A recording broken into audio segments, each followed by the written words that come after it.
Bien, buenos días para todos. Le damos la bienvenida tanto a las personas que están presentes en el auditorio como a las universidades y personas que están unidas al enlace. Vamos a dar inicio entonces a la presentación de la mañana de hoy. Muchas gracias a ustedes por estar aquí puntualmente. Insistiremos en la importancia de la llegada puntual, porque evidentemente pues el ingreso a veces tarda un poquito y pues eso retrasa la actividad y pues se constituye también en un aplazamiento para los que sí tienen la posibilidad de llegar temprano. Entonces, en atención a los puntuales, vamos a comenzar. En la mañana de hoy tenemos una presentación y un comentario muy interesante en relación con las emociones y las conductas psicosociales. Voy a presentarles a nuestro conferencista y a nuestro comentador. Está como ponente William Jiménez. William es profesor asociado del Departamento de Psicología de la Universidad de los Andes. Adicionalmente, él tiene a cargo la coordinación de los posgrados del departamento en este momento. Hizo sus estudios de doctorado en la Universidad de Warwick y ha realizado estancias de investigación en la Universidad de Brown y en UCL. Sus intereses investigativos están centrados en el razonamiento causal y contrafáctico, y recientemente ha estado trabajando en los temas de razonamiento moral. Él va a tener una conferencia esta mañana que se denomina Razonamiento, Emoción y Conductas Prosociales. Adicionalmente, y para hacer el comentario de su conferencia y contarnos también un poco de su trabajo, contamos con la presencia del profesor Ricardo Tamayo, que es profesor de la Universidad Nacional. Ricardo ha estado trabajando en investigación en los procesos implícitos y explícitos involucrados en las emociones, la memoria y el aprendizaje desde el punto de vista de la psicología experimental y aplicada. Ricardo obtuvo su doctorado en la Universidad Humboldt de Berlín y tiene una maestría de Ciencia del Comportamiento de la Universidad de Guadalajara. Ha recibido, ha sido beneficiario de becas y ha recibido premios a su trabajo de investigación. Tiene un trabajo, una experiencia importante. Algunos de esos textos ustedes tuvieron ocasión de revisarlos, así que es un gusto poder tenerlos a ambos en la universidad.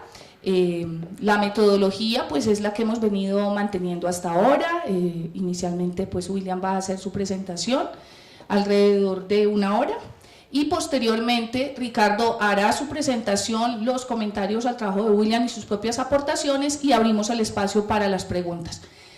En las últimas sesiones ha sido muy nutrida la participación de ustedes, tanto a nivel virtual como a nivel presencial con las preguntas, así que los animamos a que continúe siendo así. Les vamos a pasar los papelitos a los que están acá y pues los que nos están escuchando vía streaming, que por favor puedan ir haciendo sus preguntas para que nosotros tengamos tiempo de hacer una organización de las mismas y pues el conversatorio sea lo más nutrido posible. Muchas gracias.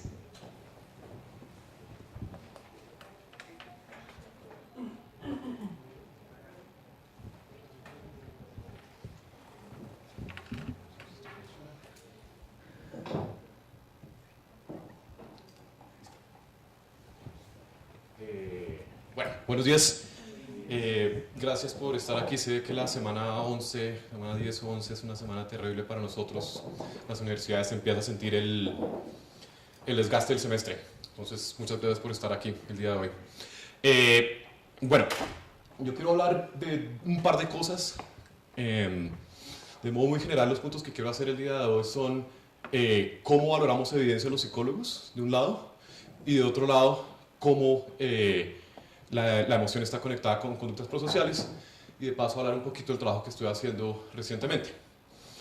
Estoy pensando en estos dos temas a propósito del tema de la cátedra que se llama Ética y Convivencia. Me gustaría resaltar un poco ese aspecto ético, no solo como tema de estudio, sino también como dimensión de nuestra práctica investigativa y profesional. Entonces, para comenzar, quisiera preguntarles si ustedes alguna vez han hecho un test de este estilo. ¿Sí? Ay, sí. Iba a poner uno como qué carta del tarot eres o algo así. Pero creo que ustedes, no sé, la verdad no conozco los Pokémon, pero sé que he visto a mi sobrina, por ejemplo, hacer muchos de este estilo. Entonces usted entra normalmente por algún tipo de plataforma, por Facebook, llena esto y descubre qué tipo de Pokémon es. Lo hace tal vez incluso en clase, después de 20 minutos de estar en una charla. Y estamos todo el tiempo llenando cosas de este estilo, ¿no? Bueno, hay algo que descubrimos hace poco, y es que este tipo de plataformas estaba siendo usadas por empresas como esta, que tal vez ustedes han escuchado, Cambridge Analytica, para dicen, cultivar información sobre nosotros. Estaban recogiendo un montón de información sobre nosotros, sobre todos los usuarios de Facebook, Twitter, bueno, esas dos redes, aunque también parece que hay recolección de información en otras redes. Bueno, ¿qué estaba haciendo esta gente? Yo quiero, para comenzar a hablar un poquito de eso, y lo que quiero proponer es que esta gente tiene una teoría psicológica detrás de toda su actuación que me gustaría cuestionar, y me gustaría saber ustedes, como psicólogos y psicólogas en formación, la mayoría de ustedes, qué tan conscientes están acerca de cuál es su papel como profesionales al respecto de la discusión pública que hay al respecto. Bueno, ¿qué está haciendo Cambridge Analytica? ¿Qué se supone que hizo? Pues algunos de ustedes saben que al parecer está detrás son influenciadores, los llaman algunos, que hacen cambiar la opinión de votantes en elecciones recientes, tales como el referendo del Reino Unido acerca de su vinculación con la Unión Europea, también de forma documentada, ya muy famosa, las elecciones en Kenia y en Nigeria en el último año y medio, y también, lo más famoso, y por eso sale a la luz, en Estados Unidos, donde ellos, el CEO Alexander Nix, insinúa que estuvieron detrás del éxito de la campaña de Trump. Bueno, la pregunta que yo tengo es, ¿cómo? ¿Cómo pudieron hacer esto? Esta gente se presenta como unos como todopoderosos manipuladores. Y si es así es porque son capaces de cambiar la conducta de nosotros, los que estamos aquí en el público, a una escala sin precedentes. Nunca antes habíamos escuchado esto. ¿Sí? ¿Cómo es eso? Si es así. Quiero que veamos cómo supuestamente lo hacen. Entonces, Cambridge Analytica lo que dice que hace uso es de una cosa llamada psicográficos. Es un análisis conductual particular que ellos, cuando presentan su herramienta a los distintos posibles consultantes y compradores, dicen, es lo que nos diferencia de otras compañías que hacen marketing. Entonces el marketing y la idea de influenciar la conducta de los demás no es nueva. Se masifica en los años 60, 70 con las compañías de marketing en Estados Unidos.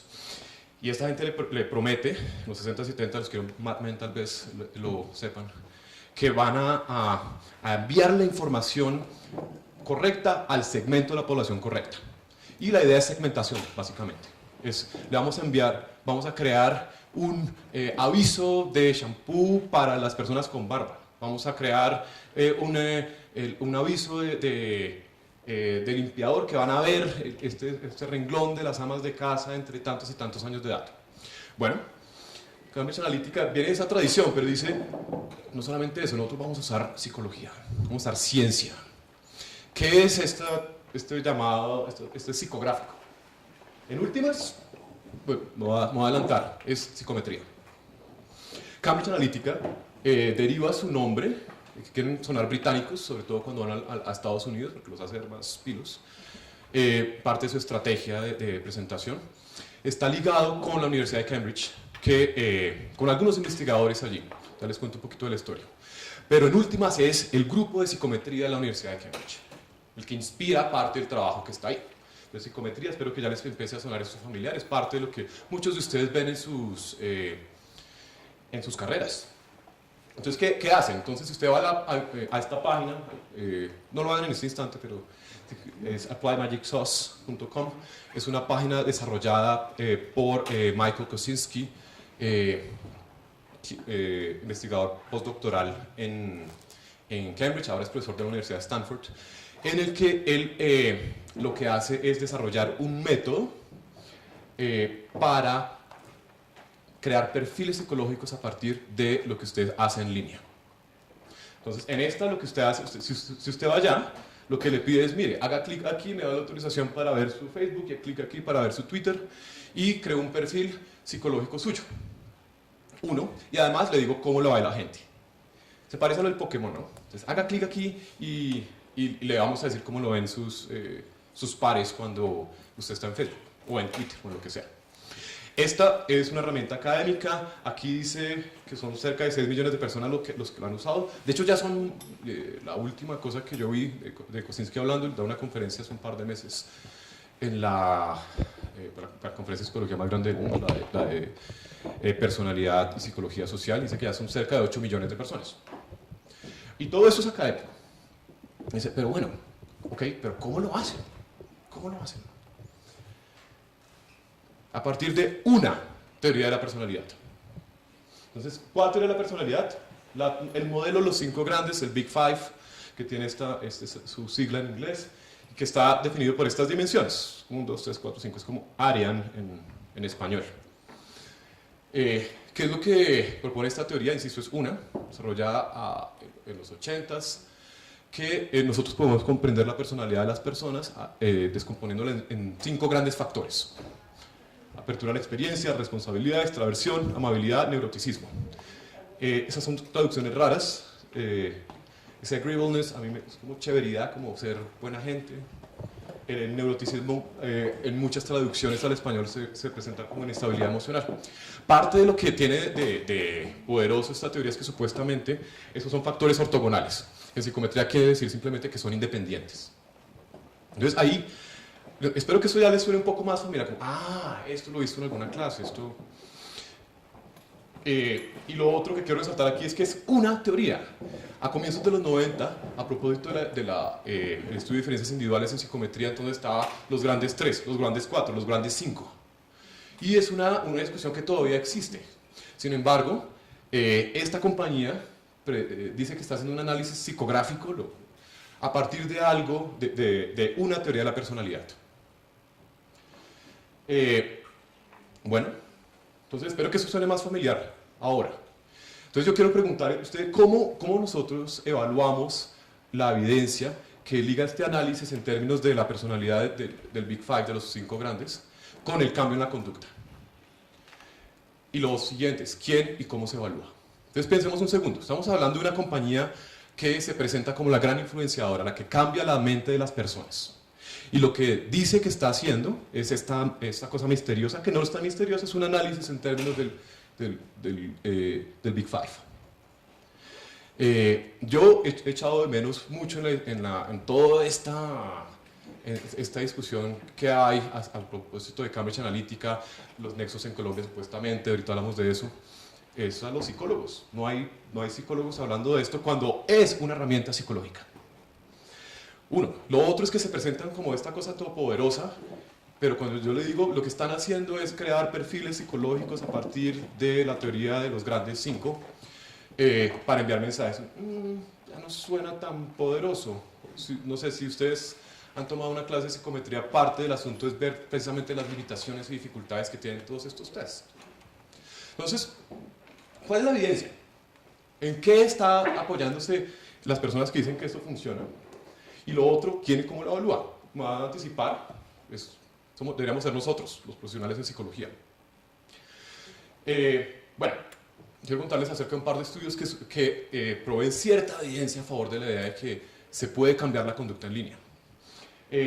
Ambos estudios fueron publicados en el Proceedings of National Academy of Sciences, que es una revista de muy alto impacto, lo lee todo el mundo, y son mayormente investigadores de este grupo de psicometría de la Universidad de Cambridge.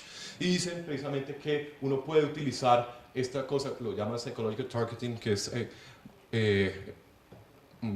apuntamiento psicológico, pero es lo que llaman también micro-targeting. Yo voy a apuntarle a una persona particular.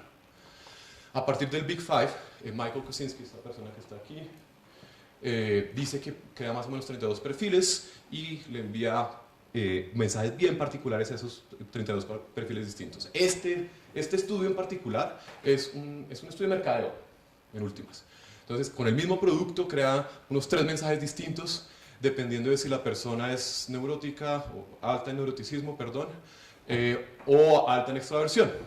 Y le muestra el mismo producto con un mensaje ligeramente distinto. Para el extrovertido es como baile como si nadie lo estuviera mirando, pero todos lo están mirando. Entonces, alguien con la misma foto de alguien bailando. Y para la persona alta en neuroticismo es porque, no sé, tú lo vales, algo de ese estilo. Y lo que encuentran, eso es lo que demuestra en este paper, es que el número de clics para ese mensaje se incrementan cerca de entre 30 y el 40%. Ok, interesante. 1. 2. Este es más reciente todavía. Dice que los juicios de personalidad que se realizan a partir de algoritmos son más precisos que los que realizan las personas, los psicólogos de paso. No sé si algunos de ustedes han escuchado una cosa por la que Kosinski se volvió famoso. Él dice si yo tengo acceso a 150 likes suyos en Facebook, yo lo conozco mejor que un conocido suyo. Pero 75. 150, yo puedo describirlo mejor que lo hace su papá o su mamá. Con 300 likes puedo predecir su personalidad mejor de lo que lo hace su pareja. Y lo que tienen es algo de este estilo. Entonces, Kosinski se basa en este artículo para decir esto. De nuevo, esto es un poco abrumador, ¿no? Un poco miedoso. Sí, wow. Lo que tienen que tener en cuenta cuando uno lee esto es que está basado en una gran cantidad de información. Aquí ponen a 8.000 personas a responder distintas versiones de test de personalidad que encarnan la teoría de los grandes 5. Bueno, uno diría, bueno, ok, tal vez hay evidencia de que eso está pasando. Lo que yo...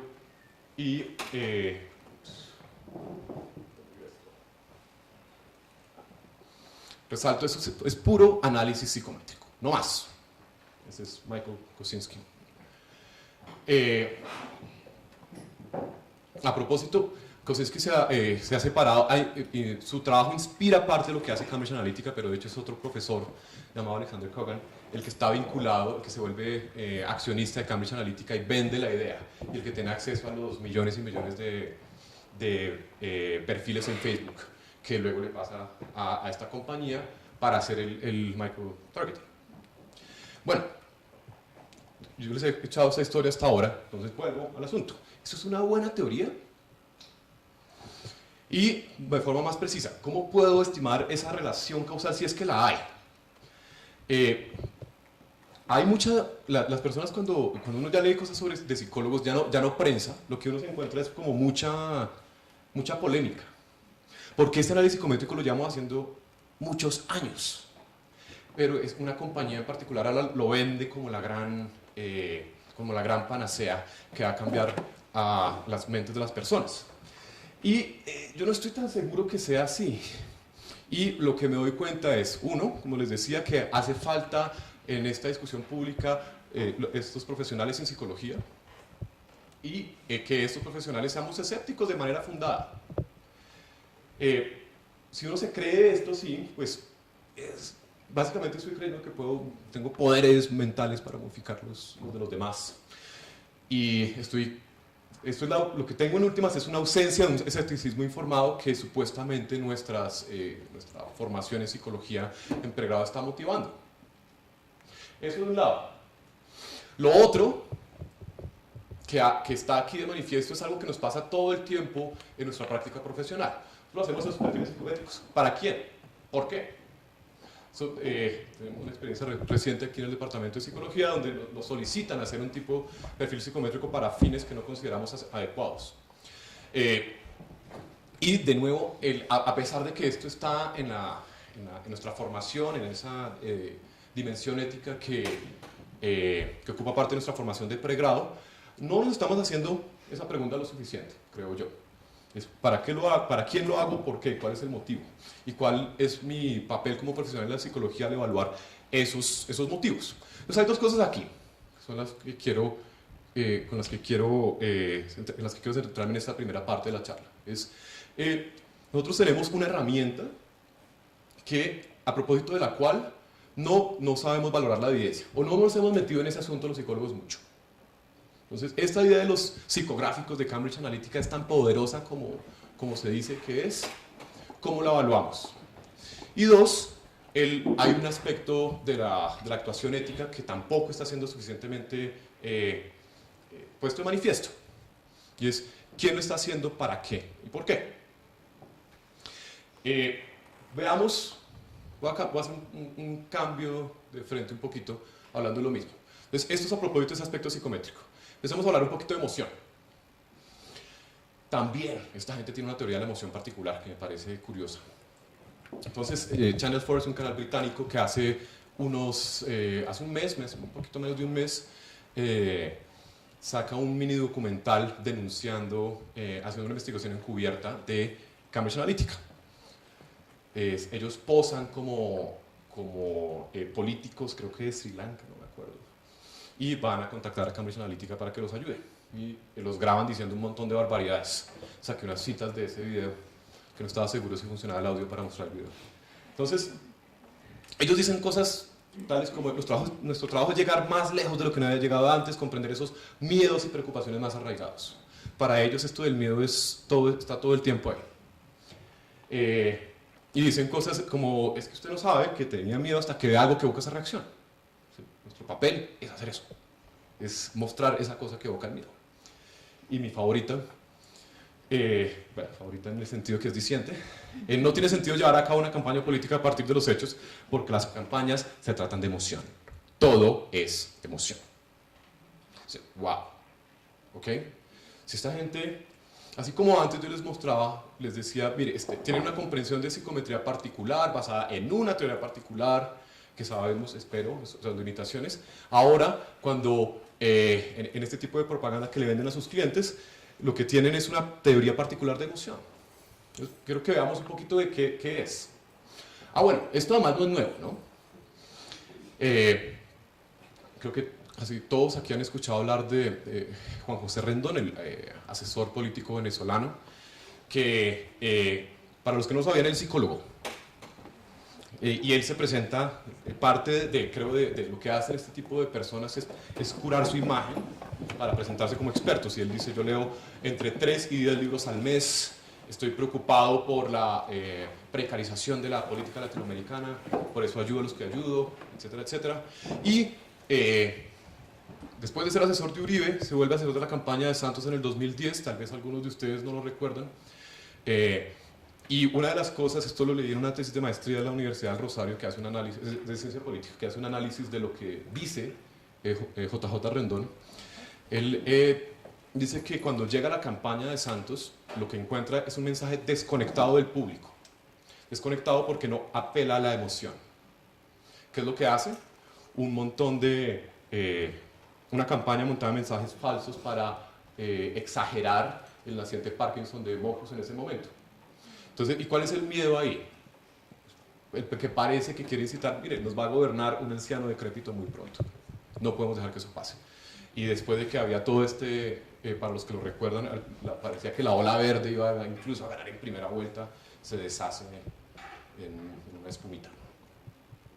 Y dice, oiga, esto funciona. Entonces, lo que muestra, lo que tal vez tienen en común ese aspecto psicométrico, ese aspecto de teoría de la emoción, tanto de Cambridge Analytica como de asesores políticos tales como este señor, es que tienen teorías psicológicas que funcionan. Mire, ganó Santos, mire, ganó Trump. El Reino Unido no es parte de la Unión Europea. Insisto, eso está bien, pensarlo como miembro del público, pero ustedes como profesionales en psicología deben ser capaces de cuestionar esto con argumentos y con información concreta. Quiero que ahora veamos cómo se vería la evidencia a favor de la idea de emoción transmitida en textos escritos. ¿Cómo se hace eso? Lo que está detrás de esto es que tanto JJ Rendón como Cambridge Analytica tienen esta teoría de la emoción en común, que voy a ponerla de forma muy gruesa, yo soy capaz de causar reacciones emocionales con cambios duraderos en la conducta a través de textos. En últimas es eso, ¿no? Usted piénselo así. Usted está expuesto a noticias en periódicos y en redes sociales que van a hacerlo sentir miedo, indignación, asco.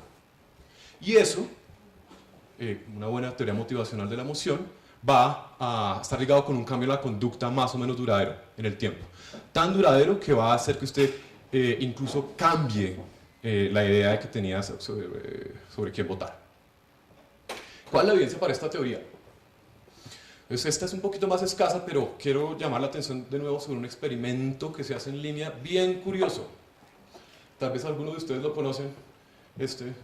Bueno, esto fue hace un par de años, y si no lo conocen, muy mal. Pero ahora se van a enterar. Facebook manipuló las cuentas de 700.000 usuarios. Esto es en el periódico El ABC de España. De hecho, aquí también salió, pero no era tan el titular de semana, lo recuerdo, pero no lo encontré, no era tan rimbombante. Y esto también sale de nuevo en esta misma revista, donde el artículo se titula Evidencia experimental de el contagio emocional a escala masiva a través de redes sociales. Entonces, para los que no lo conocen, ¿qué fue lo que hizo Facebook? Por un par de semanas, a cerca de 700.000 usuarios, le cambió las cosas que veía en su feed de noticias. Entonces, a unas personas le restringió el número de palabras positivas que veía, y a otras personas le restringió el número de palabras negativas que veía, o noticias con palabras negativas y palabras positivas. ¿Cómo lo hicieron? Con un diccionario muy sencillo, que de hecho desarrollaba, en parte desarrollado por un psicólogo social llamado Jonathan Haidt, donde cogen palabritas, como por ejemplo en inglés rage. Entonces cogen la raíz de esa palabra y a las personas a las que les van a bloquear las palabras negativas, entonces utilizan eso para no mostrarles, utilizar. Espero que se estén dando cuenta de un montón de problemas que hay con el tal experimento de un lado y con el aspecto de uso de información. Bueno, y ellos lo que dicen es que encontraron evidencia de contagio emocional. Yo quiero detenerme un poquito en esto. Entonces, estos son los resultados. Entonces aquí lo que muestran es, en esta columna ustedes ven el grupo de personas a los que se les redujo el porcentaje de palabras negativas, y en este en el que se redujo el número de palabras positivas. La variable dependiente aquí era las palabras usadas en su estatus, serán positivas o negativas. Lo que ellos dicen es que cuando se redujo la negatividad, se incrementaba el número de palabras positivas y se reducía el de negativas. Y si se fijan acá, esto es lo que uno ve, ¿no? Más o menos. Entonces, estas personas, repito, que fueron expuestas a menos palabras negativas, usaron más palabras positivas en su estatus, y utilizaron menos palabras negativas, aquí, en su estatus. Entonces, aquí es el grupo control experimental. Dice, ok, wow. Lo mismo cuando se reduce la positividad, entonces usan menos palabras positivas y más negativas. Es el grupo experimental. No sé qué tan convencidos están con esto, hasta ahí. Yo les diría, no deberían estar muy convencidos. En primer lugar, vean el eje Y.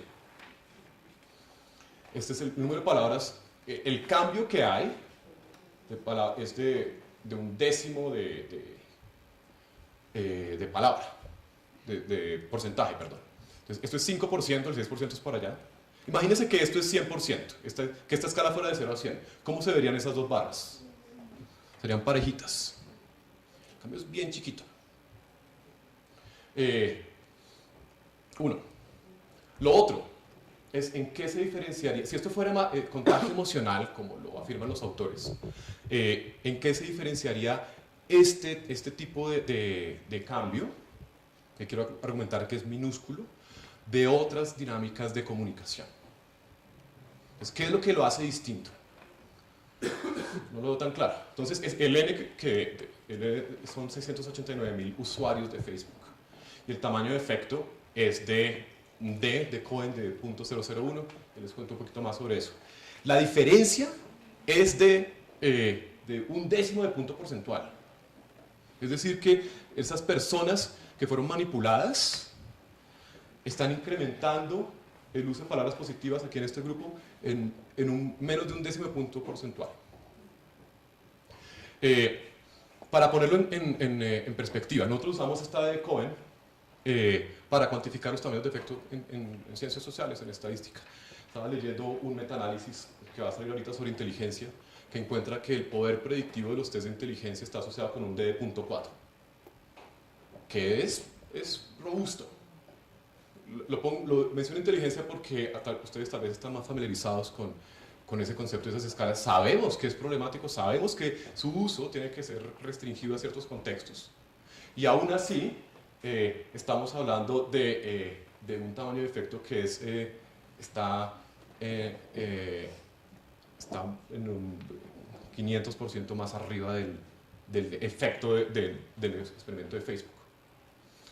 Entonces, lo que me sorprende de estas cosas, insisto, es muchas veces profesionales de la psicología diciendo, mire, Facebook de hecho está manipulándonos y contagiándonos emocionalmente. Ellos tienen la capacidad de hacerlo.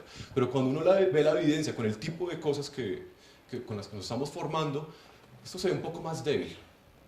Yo no creo que haya contagio emocional y el tamaño de efecto da resultados significativos, bla, bla, bla, pero si usted fija solamente en eso, lo que deja de lado es que es un efecto casi microscópico. Los autores intentan defender eso y bueno, después de la publicación de esto hay mucha discusión acerca de esto que realmente significa. Yo insisto, nosotros estamos charlando lo suficiente de esto. Uno, a propósito de esa valoración de la evidencia. Dos, ¿ustedes creen que le pidieron permiso a los usuarios de Facebook para hacer esto?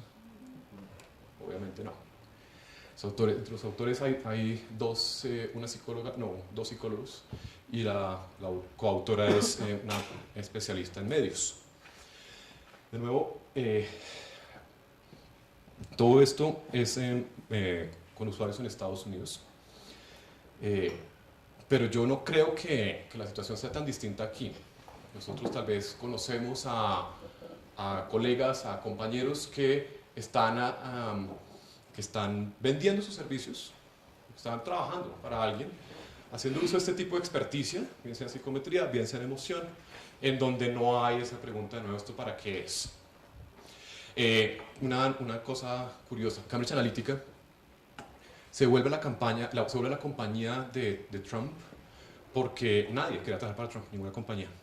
De hecho, una cosa que no muchos saben es que Cambridge Analytica trabajó para Ted Cruz, que era uno de los aspirantes republicanos, y con él no le fue bien, ¿no? Pues Ted Cruz, pues. Aunque Cambridge Analytica dice, no, Ted Cruz no hubiera sacado tantos votos si no hubiera sido por nosotros. No perdió, pero fue por nosotros. Pero lo interesante de esto es que los especialistas en psicología, análisis de datos en Estados Unidos ya no querían trabajar con estas campañas. Entonces, esta compañía llamada Strategic Decision Laboratories, que es británica, crea la filial que es Cambridge Analytica, y es un montón de europeos y británicos trabajando para una campaña en Estados Unidos. Porque ellos, muchos de los que trabajan en estas compañías gringas, no sentían que éticamente podían trabajar para una campaña como la del actual presidente de los Estados Unidos. Entonces, esto es súper interesante. Eso está pasando aquí también.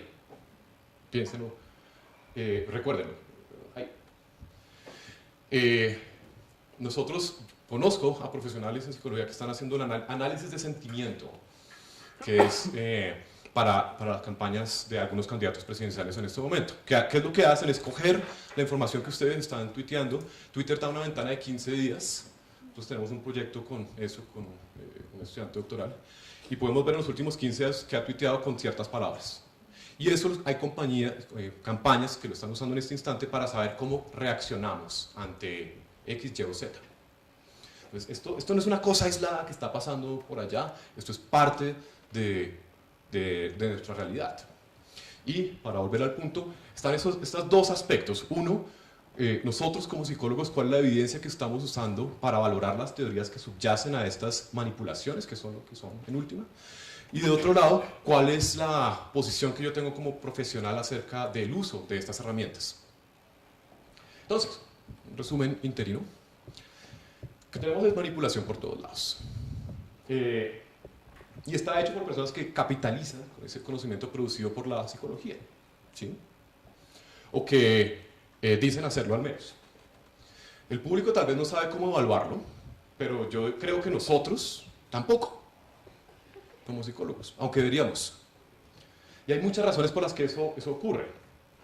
Y aquí quiero referirme a ese aspecto de competencia. Entonces hay, no, es que yo no estudio psicometría, ¿eso para qué?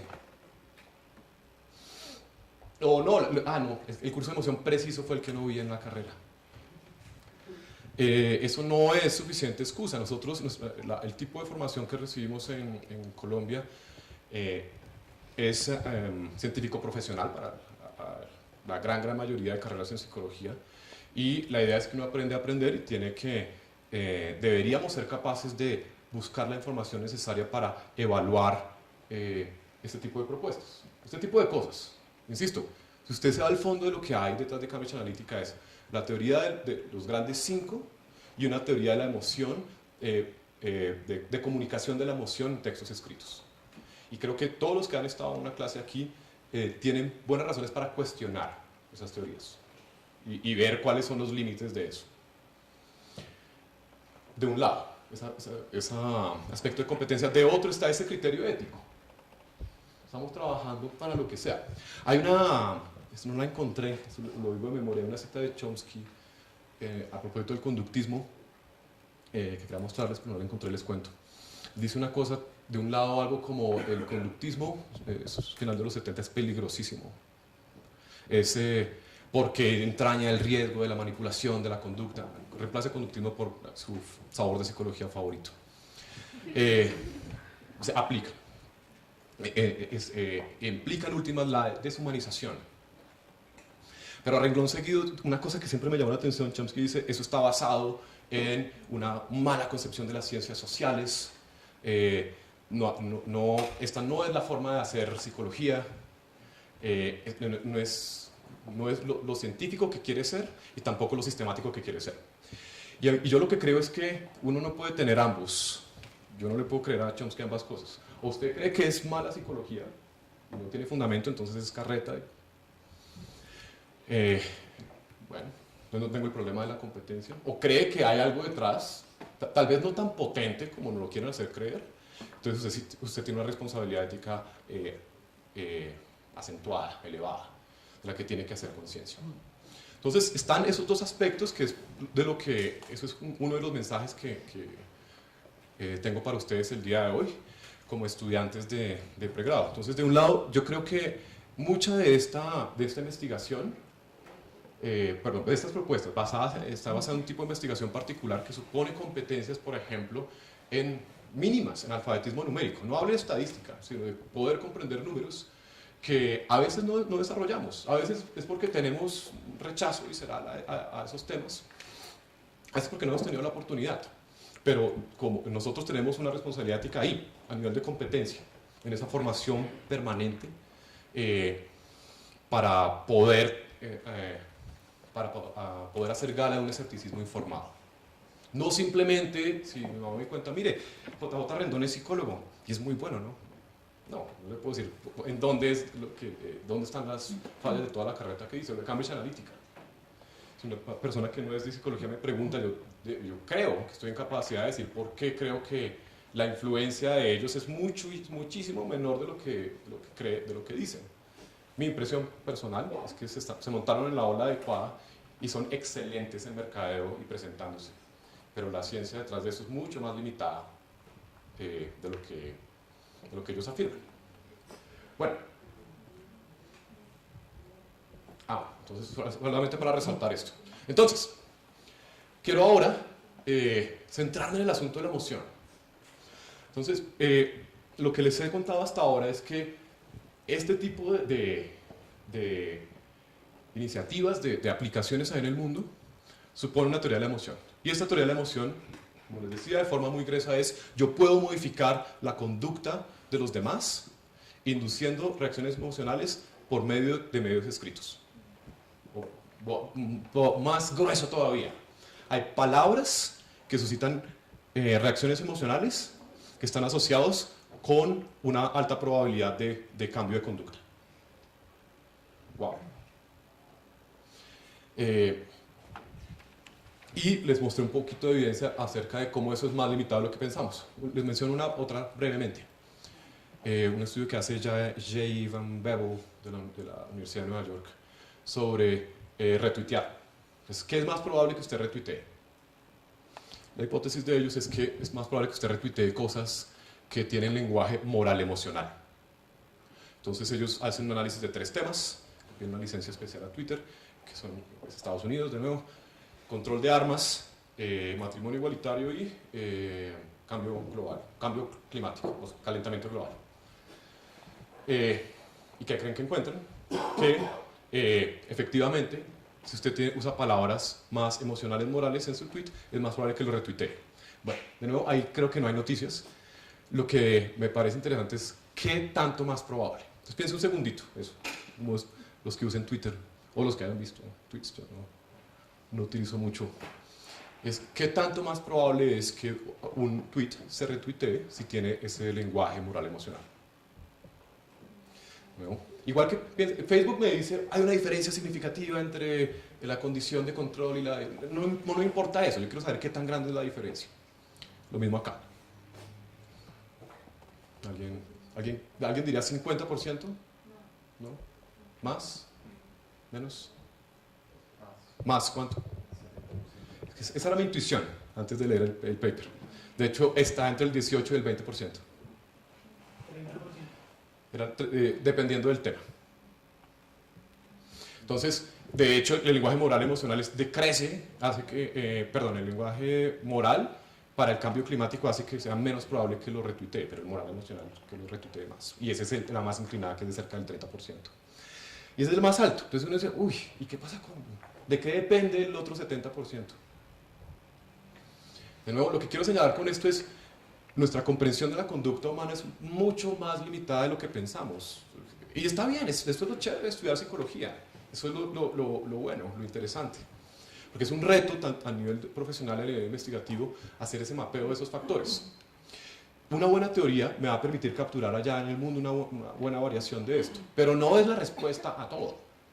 Entonces, con esto de emoción, sabemos que esta teoría puede tener algo de verdad, pero que hay muchos otros más factores que están determinando que usted retuitee, en el caso de este estudio, o que usted vaya a votar.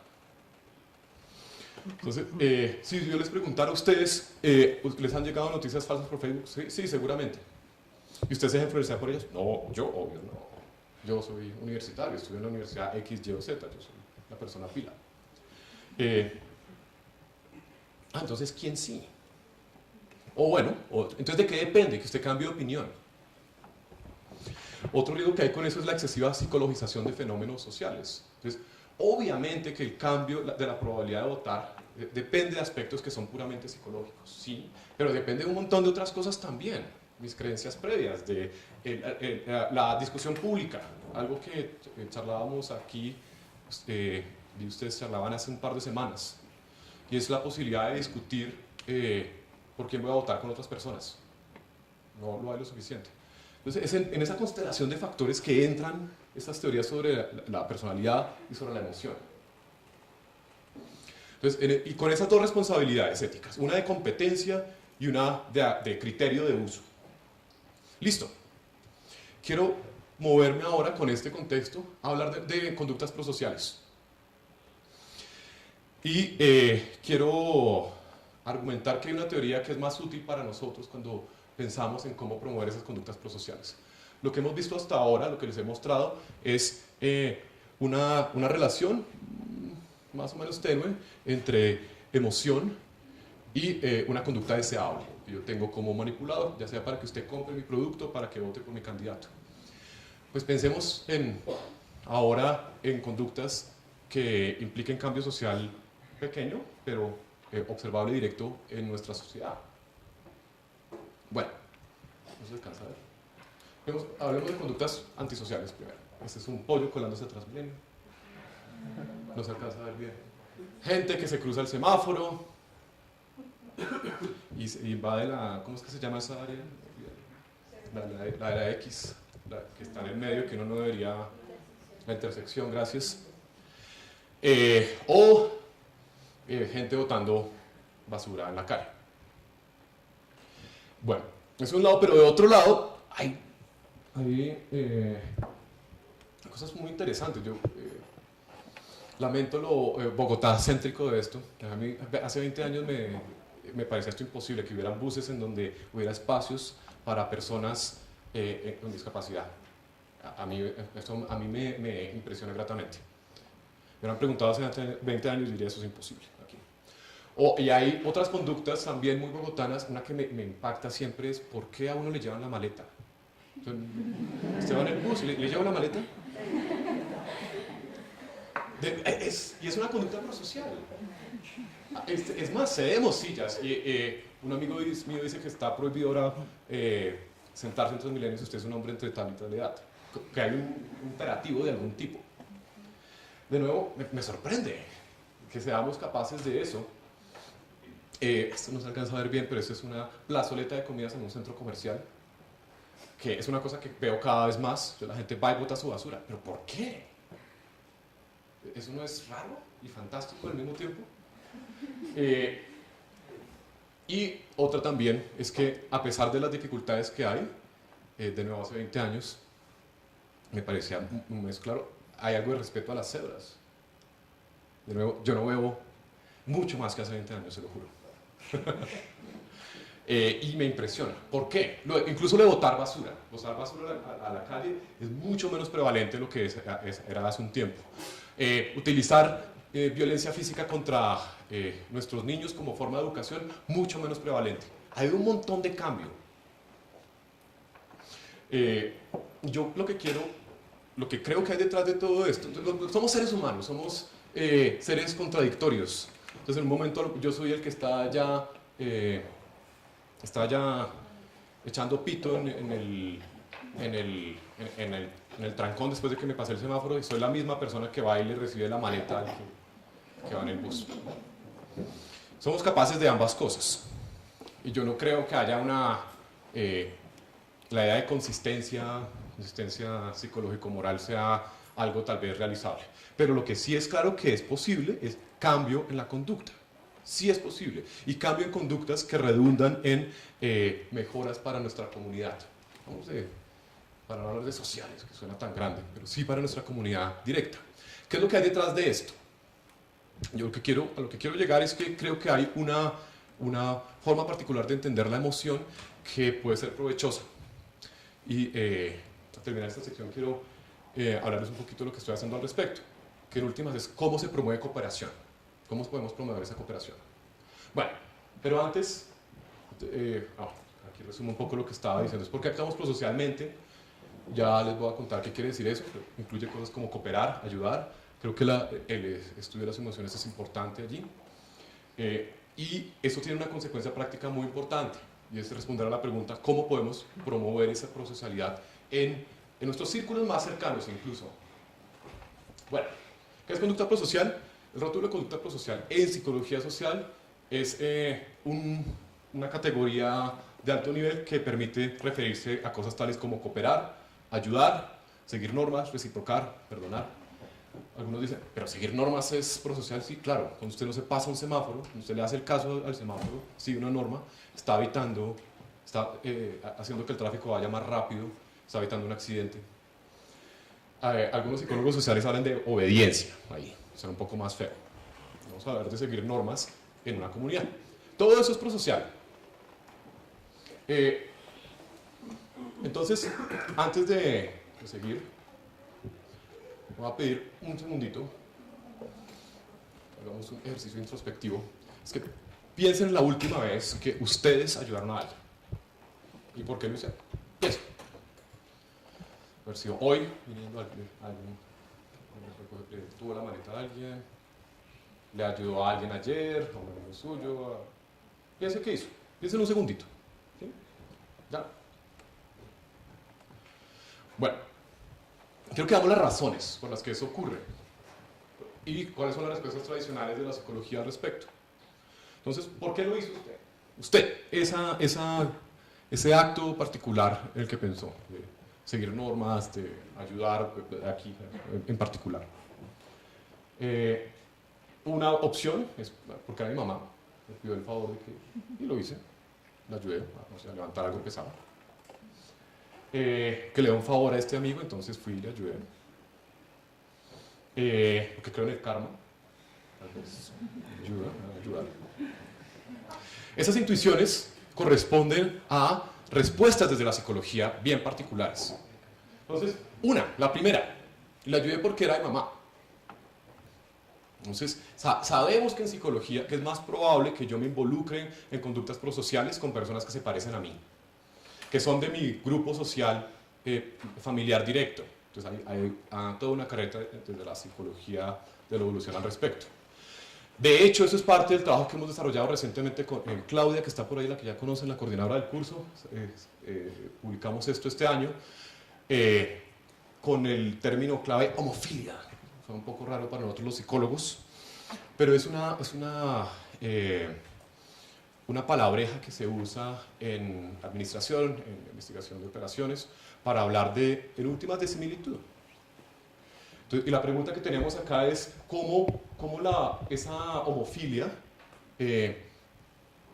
influye en el patrón de interacciones cuando se solucionan problemas en grupo. Entonces, en psicología social hay mucho estudio sobre, yo le voy a ayudar a esta persona, porque él es crespito igual que yo, entonces, o bueno, porque es caleño igual que yo, porque en fin, compartimos un montón de cosas. Pero ¿cómo sucede eso al interior de grupos? Este trabajo de hecho surge bajo el liderazgo de Claudia, una pregunta muy simple, es ustedes cuando están trabajando en grupo en la universidad, ¿con quién se hacen y cómo interactúan? No, pues muy fácil, pues me hago con mis amigos, los que sé que son pilos, los que van a hacer el trabajo, y que no me van a pelear más o menos. ¿Y cómo se reparten el trabajo? No, pues hay dos que van a hacer la cosa y yo a la próxima ayudo. Que no es un patrón muy provechoso. Y eso es parte de lo que queremos capturar en este trabajo, es esa idea de yo ayudo porque comparto algo con esa persona, a pesar de que es uno de esos principios básicos de psicología social, no ha sido suficientemente estudiado en distintos aspectos, en distintos escenarios. Lo otro es que tiene un problemita. O sea, ok, chévere que eso ocurra, pero pensemos en comunidades y sociedades como la colombiana. Entonces, somos muy distintos por millones de razones, muchas históricas, geográficas. Nosotros tenemos que interactuar con un montón de gente que no es como yo. ¿Cómo puedo cooperar con esas personas? Que esto me dice, ¿usted se va a involucrar en esas relaciones homofílicas? Bueno, una lógica lo pueden leer si quieren, cuando solucionan problemas. Pero a nivel más general, me dejan, no, pero yo no quiero solamente interactuar con personas que sean como yo, sino las sociedades se destruyen, se vuelven guetos. Bueno, otra es más de la economía, es usted colabora por las consecuencias. Entonces usted no se cola en Transmilenio porque hay castigo. Y esa perspectiva tradicional dice que todas las conductas, es muy conductista en últimas, están gobernadas por las consecuencias. Entonces, esa es la de le dé un favor a alguien. Entonces, ¿por qué le ayudo? Porque le da un favor. Porque es que yo espero reciprocidad. ¿Sí? Una cosa interesante que leí hace poco es que parte de las dificultades de personas de la tercera edad interactuando con otros es la idea de reciprocidad, es la base de reciprocidad. Ellos creen que no pueden reciprocar después, entonces no piden ayuda. Que es, bueno, es tenaz. Entonces, de nuevo, esto está bien para algunas situaciones, pero es limitado. Porque, de un lado, implica que es una respuesta demasiado parcial, porque implicaría que no es posible esta conducta prosocial a menos que haya consecuencias. Yo creo que la evidencia muestra en la vida diaria que somos capaces de involucrarnos en esas conductas sin que haya una consecuencia. Bueno, aquí el caso extremo es cuando hay un incentivo negativo, cuando me castigan si no colaboro. Si no juegan juntos, nadie juega. Si no hacen el trabajo en grupo, uno para todo el mundo. Ese es extremo. De nuevo, modela parte muy limitada, creo, de lo que son las interacciones. Es importante que existan esos incentivos positivos y negativos en nuestras comunidades, pero no, obviamente no es una respuesta. Yo creo que como psicólogos podemos ir más allá. Yo creo que parte del asunto ahí es, se siente bien ayudar. Una respuesta que no tenía ahí. ¿Por qué eso es lo que pensaba hace un rato? ¿Por qué ayudó a la persona a la que ayudó? ¿Por qué hizo lo que hizo? Porque me gusta. Porque se siente de una forma particular. Y esto, de nuevo, ha sido estudiar psicología. Esto no es nuevo. Algunos lo llaman el efecto del glow, el efecto del brillo. Entonces yo cuando muy estudiado a propósito de algo llamado la víctima identificable. Entonces, el efecto de la víctima identificable dice que en una situación de donación o de posible ayuda, es más posible que usted done o ayude a la víctima a propósito de la cual yo le doy señales específicas de su identidad versus a la información estadística. Entonces, si yo le digo, en La Guajira hay en este instante 900 niños muriendo de hambre, necesitan su ayuda, por favor, donen lo que pueda, denme 2.000 pesos. Y de otro lado le digo, mire, este es Samir Curé, él vive en La Guajira, tiene 13 años. Si usted no dona hoy, él no va a tener que comer esta noche. Uy, tome toda mi plata. A pesar de que es la misma causa. Y sabemos que, bueno, Samir es un estudiante de maestría, le está bien, no se preocupen. Usted nombra a propósito por si ve este video después. En el caso de Samir, se siente bien ayudarlo, se siente una forma. Yo me siento una buena persona. Habla también de mi identidad. Pero, insisto, sigue siendo problemático ahí. Porque entonces, es solamente cuando le puedo poner una cara particular a esa víctima, a ese otro, lo ayudo. Pero es que vivimos en un país de 50 millones de personas, en una ciudad que tiene ya 10 millones de personas, con las que yo quisiera poder colaborar, ayudar, perdonar, etcétera, a pesar de que son distintos de mí, a pesar de que no los conozco y a pesar de que muchas veces no voy a poderle dar esos rasgos que lo individualizan. Porque son parte de las interacciones, es parte de la naturaleza de las interacciones en nuestras sociedades, desafortunadamente. Vivimos en estas grandes ciudades, universidades, la mayoría de ustedes viven en universidades donde se sientan con al menos otras 20 personas en el aula de clases. Al menos aquí en la universidad tenemos grupos mucho más grandes. Y es difícil tener esas relaciones que involucren conductas prosociales donde haya alguien con el que comparta algo, haya alguien al que yo puedo decir tiene estas características, haya un incentivo particular. Si eso es todo lo que nos dice la psicología social, pues yo creo que estamos en la olla, porque la probabilidad de embarcarse en conductas prosociales es limitada. Creo, sin embargo, que esta respuesta de ayudo porque me hace sentir bien es parte del asunto que debemos explorar. De nuevo, no digo que sea la teoría, como la teoría de comunicación de emociones por texto escrito sea la teoría, pero creo que hay algo aquí muy interesante, y es que nosotros actuamos como actuamos porque nos sentimos de una forma, y esa forma en que nos sentimos comunica un mensaje a los demás. Las emociones no son un evento privado, es parte de lo que quiero decir aquí. Mientras antes, la idea de emoción que asumen los manipuladores políticos es que es algo que usted experimenta ya en el clic, cuando hace clic y cambia usted la probabilidad de votar. Lo que yo quiero decir es que esa emoción experimentada cuando usted hace una conducta prosocial no solo es para usted, es para los demás. ¿Y a qué me refiero aquí? Piensen, por ejemplo, en compartir. Puede ser con un extraño, con alguien de su familia, y alguien les da, no sé, algo de comida para compartir. ¿Usted cómo comparte? Lo doy en partes iguales, seguramente, si todo el mundo tiene hambre. Pero imagine que a usted le tocó, no sé, una presa más de pollo, una tajada más de ponqué. Algunos de nosotros sentir incómodo. Yo no quiero más, denle a los demás. Tal vez culpable. Y esa incomodidad, esa culpa, es visible de muchas formas. Puede ser de forma oral. No me siento bien con que yo tenga más, tome. Puede ser en mi cara. puede ser porque lo dijo.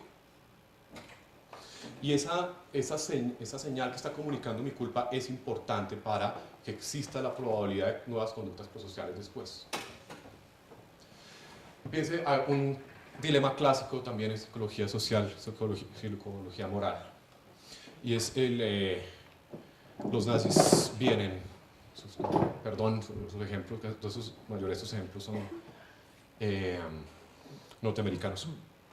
Entonces los nazis vienen y hay un montón de gente escondida, entre ellos hay una familia con un niño. Y hay 30 personas. Y el niño empieza a murmurar. Entonces sabe que si llora, los descubren y matan a los 30.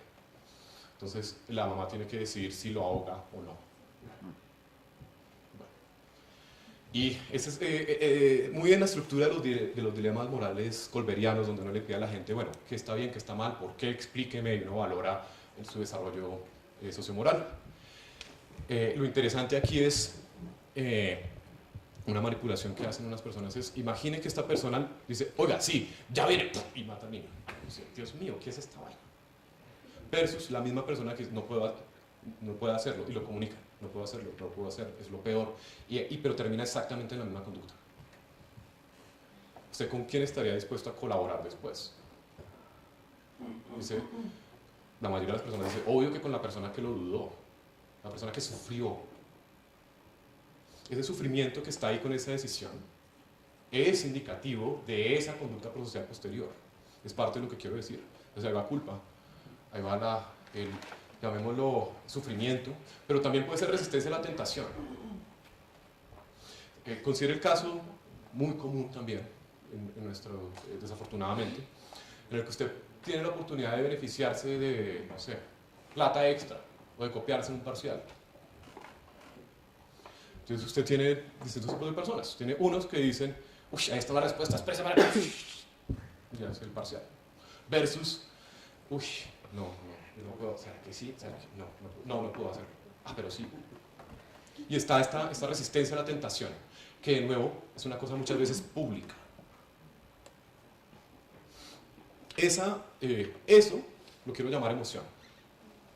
Y eso que está, esa experiencia social es compartida y actúa como una señal de qué es moralmente correcto. Entonces, la culpa, la vergüenza son de esas emociones, algunos llaman emociones morales más estudiadas, pero no son solo ellas, las emociones en general. Y tienen una doble dimensión. De un lado, a nivel de esa experiencia individual, me sirven como mecanismos de control y motivación de la conducta. Entonces yo sé que no me va a copiar el parcial, yo lo sé a nivel cognitivo, pero además se siente de una forma particular y si quiera considerar eso, se siente repulsivo incluso, es una señal para mí. Entonces, esa emoción me está diciendo que eso está mal, pero también le está diciendo a los demás que eso está mal. Entonces lo que quiero argumentar es, y esto es a partir de la lectura de este libro, que de hecho es un economista, que es muy raro, de Robert Frank. La idea de él es eso, de que las emociones funcionan como señales. Me parece que no ha sido suficientemente capitalizado en psicología y en particular no ha sido capitalizado para pensar cómo podemos comunicar y potencialmente modificar esas conductas procesales. Parte de las cosas que me interesan actualmente tienen que ver con qué depende de la efectividad de esa señal que es comunicada con la comunicación de la emoción. El texto que les dejé va por ese lado, los que lo alcanzaron a leer. Y lo que consideramos, yo y las personas con las que estamos trabajando, es que esto va al lado de la reputación y cómo me ven los demás. Hay un costo reputacional asociado a la acción que está ligado a la expresión o no de esa emoción. Y esto es clave, porque lo que estoy haciendo es descentrar, me va a salir de la cabeza. La emoción es una experiencia exclusivamente individual. Si es social, es importante usted cómo ve esa emoción que yo estoy experimentando. y usted hace inferencias sobre quién soy yo. De nuevo, otro de esos experimentos con viñetas que es clásico. Usted, la disociación acto-persona. Entonces le cuento la historia, esto de hecho puede ser perfectamente en Colombia, con el ministro de Salud. Usted tiene al jefe de un hospital que tiene que decidir entre comprar un nuevo equipo de diálisis o que vale, no sé, 50 millones de pesos, o darle esa plata a 2 pacientes que tienen un cáncer súper agresivo y para poder mandarlos a Estados Unidos a realizar su tratamiento. Entonces, ¿qué hace? Si el líder actuara de forma empática, pues lo que va a pasar es, porque tiene a las personas allá al frente, y creo que nos pasa a todos, es inevitable no sentir el dolor de esa persona y el miedo. Pero va a llevar a la decisión incorrecta, desde un punto de vista utilitario. Porque el equipo de diálisis le va a salvar la vida a un montón más de gente. Lo que se encuentra en ese escenario normalmente es que juzgamos que cuando la persona dice no, vamos a comprar el equipo de diálisis, juzgamos a ese líder, a ese jefe del hospital como, este tipo es como mala gente, pero tomó la decisión correcta. Y en otro caso, cuando da la plata a estas personas que tienen al frente, que están muriendo, dice, uy, él es muy buena persona, pero es un mal gerente. Entonces, ahí, por ejemplo, la empatía actúa como una señal particular de mi carácter, de un lado, pero también de mi calidad como agente que toma decisiones en ese contexto particular. Entonces, esto creo que es una idea bien poderosa.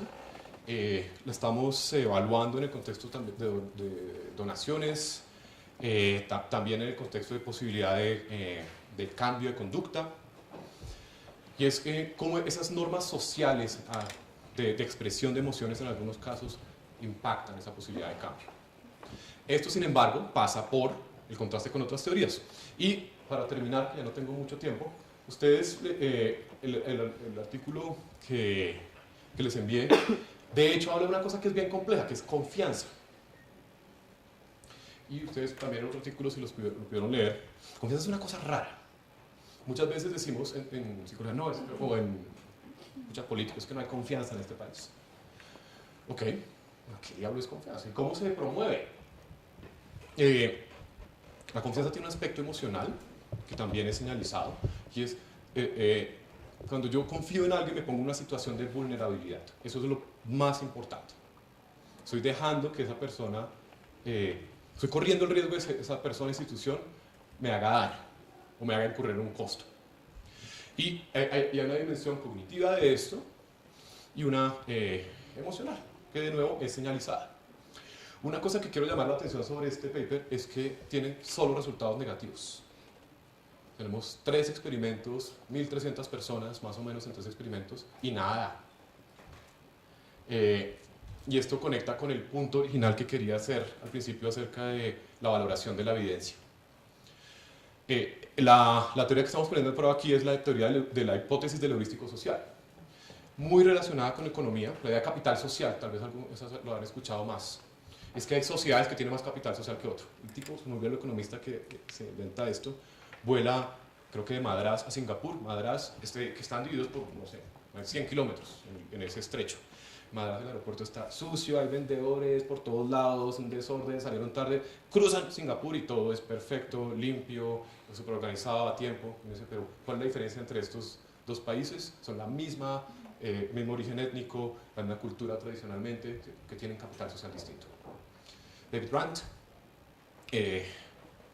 afirma, bueno, a nivel psicológico, ¿cómo está eso? Bueno, simplemente hay sociedades en las que la opción por defecto es cooperar porque hay más confianza. Entonces, cuando leímos esto con mi antiguo estudiante Andrés Montealegre, leímos esto y vimos, pero si eso es así, pues en Colombia uno debería encontrar que no es así, ¿no? Pues que, dado que la opción por defecto aquí a lo mejor no es confiar, somos tan desconfiados, siempre estamos diciendo eso. Entonces es un buen escenario para contrastar, para ver si la cooperación intuitiva depende de esa sociedad, porque eso es lo que está aquí, y si inducir confianza, un tipo particular de confianza, que aquí es muy cognitiva aquí, modifica esa interactúa con la posibilidad de la cooperación intuitiva. ¿Qué es lo que encontramos? Que no, que es interesante. Es una idea muy bonita, ¿no? Quiero que se fijen en eso. Lo que dice es que David Brand afirma, así muy corto, que las personas, la opción por defecto es cooperar. Somos buenos, somos chéveres. Eso es. Dice, oiga, sí, ¿no? Los niños cooperan, esos experimentos con capuchinos en donde ellos arreglan y hacen problemita juntos. No, pues debe ser, ¿no? Y volviendo al tema, a uno de los puntos que presenté al principio es, bueno, sí, pero nosotros como psicólogos deberíamos ser capaces de cualificar esas afirmaciones y ver cuál es la evidencia que las soporta. Lo que nosotros encontramos es que la evidencia no es fuerte, que eso, la idea de la cooperación intuitiva funciona muy bien para cierto tipo de experimento en línea, tal vez en Estados Unidos, con gente que tiene experiencia con ciertos juegos económicos. Se va como deshaciendo, a pesar de que encontramos que nuestras manipulaciones funcionan. Bueno, entonces esto es una avenida de trabajo que estamos realizando, y es cómo se vale la confianza, tanto en su dimensión cognitiva como la emocional, y cómo cuando confío yo doy señales particulares, cognitivas y emocionales, conductuales, cognitivas y emocionales, que son usadas por ese posible cooperador. En el centro de esto está la idea de que las emociones son señales. Bueno, entonces si quieren podemos hablar más al respecto en un segundo. Ya para cerrar, quiero resumir un poquito de lo que les hablé el día de hoy. Son como de dos cosas grandes. Es uso y valoración de evidencia en psicología. Recuerden, el tema de esta cátedra es ética y convivencia, ¿no? Y esa dimensión ética está tanto a nivel de competencia de las que estamos adquiriendo como profesionales en psicología, como a nivel de criterio de uso. Lo otro es que esas teorías en psicología no son inertes, que es una impresión que desafortunadamente a veces, con la que creo que a veces se quedan algunos estudiantes. Son cosas muy poderosas, tan poderosas que hay gente allá haciendo millones de dólares a punta de a veces malas teorías. La práctica, por supuesto, requiere una valoración ética de esa teoría, es a nivel de competencia y de criterio. Y en la segunda parte les hablé un poco más sobre la idea de emoción como motor de conductas prosociales, antisociales y prosociales, ambas. Y el punto principal es que en la medida que consideramos esas emociones como señales para mí, pero más importante para los demás, podemos ser capaces de promover conductas prosociales. Hay muchas preguntas abiertas, por supuesto, y tal vez podemos charlar de esto en un momento si les apetece. Bueno, muchísimas gracias.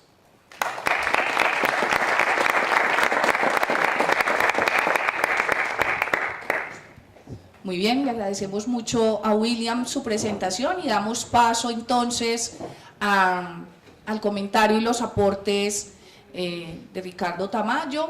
Han recibido un papelito para que vayan formulando sus preguntas y estamos atentos también a las preguntas que todas las universidades y personas que están conectadas en este momento quizás puedan tener.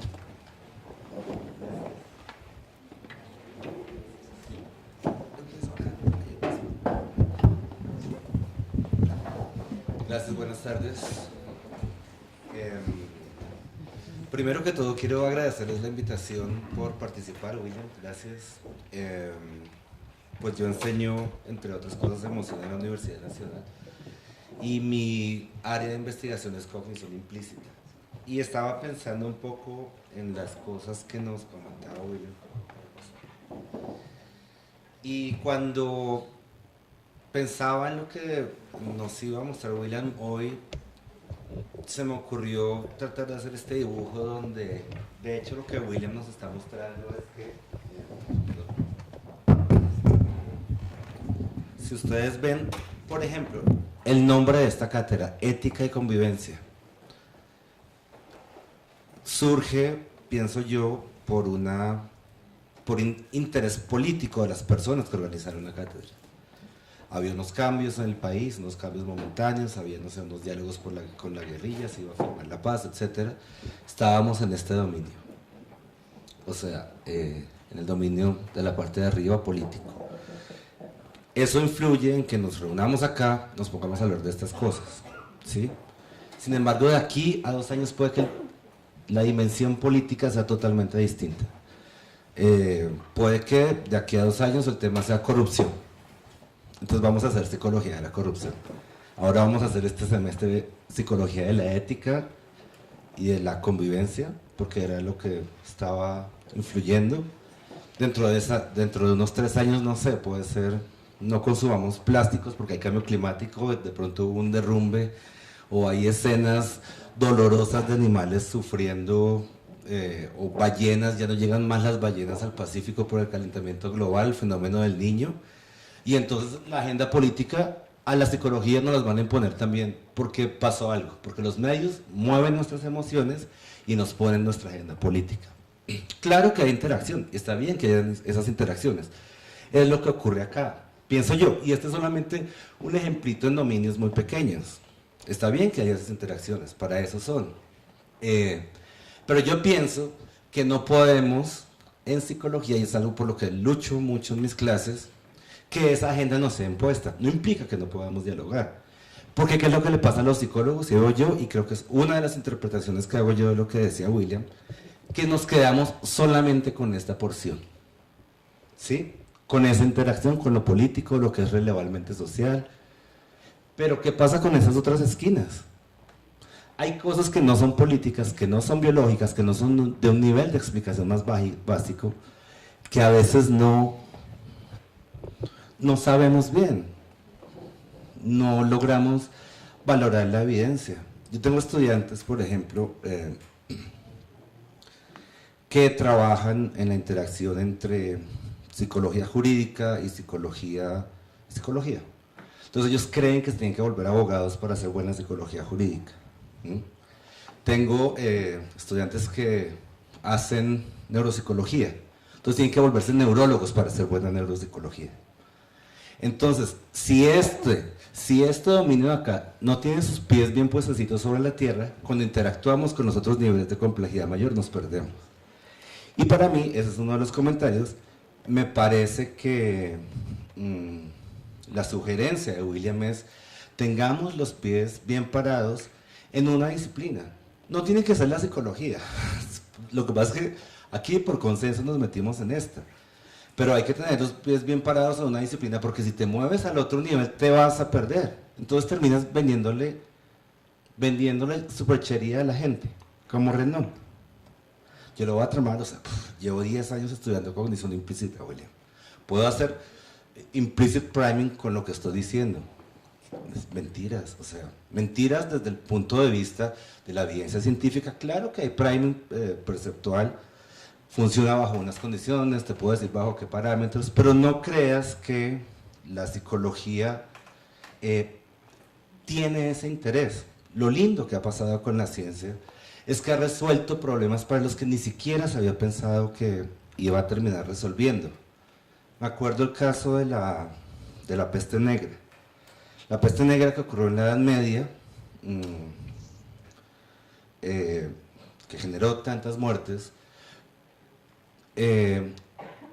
después se encontraron hasta los años 1980 rasgos genéticos de personas que también sobrevivían al cáncer.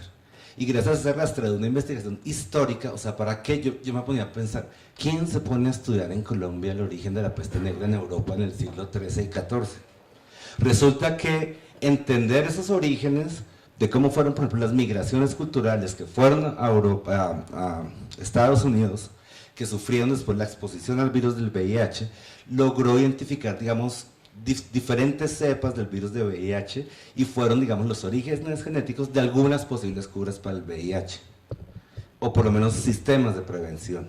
Entonces, la investigación científica que se mueve en este dominio, claro, tiene que responder a las necesidades, porque es así, pero es que tampoco se puede perder si no tiene un sustento claro. Entonces, creo que es el primer comentario que quería hacer, William. Y nos habíamos sintonizado, chistoso porque, de hecho, esta cátedra se llama Cátedra Mercedes Rodrigo. Y cuando uno enseña historia de la psicología, uno piensa que la historia de la psicología, pues es que Skinner o los griegos o más atrás.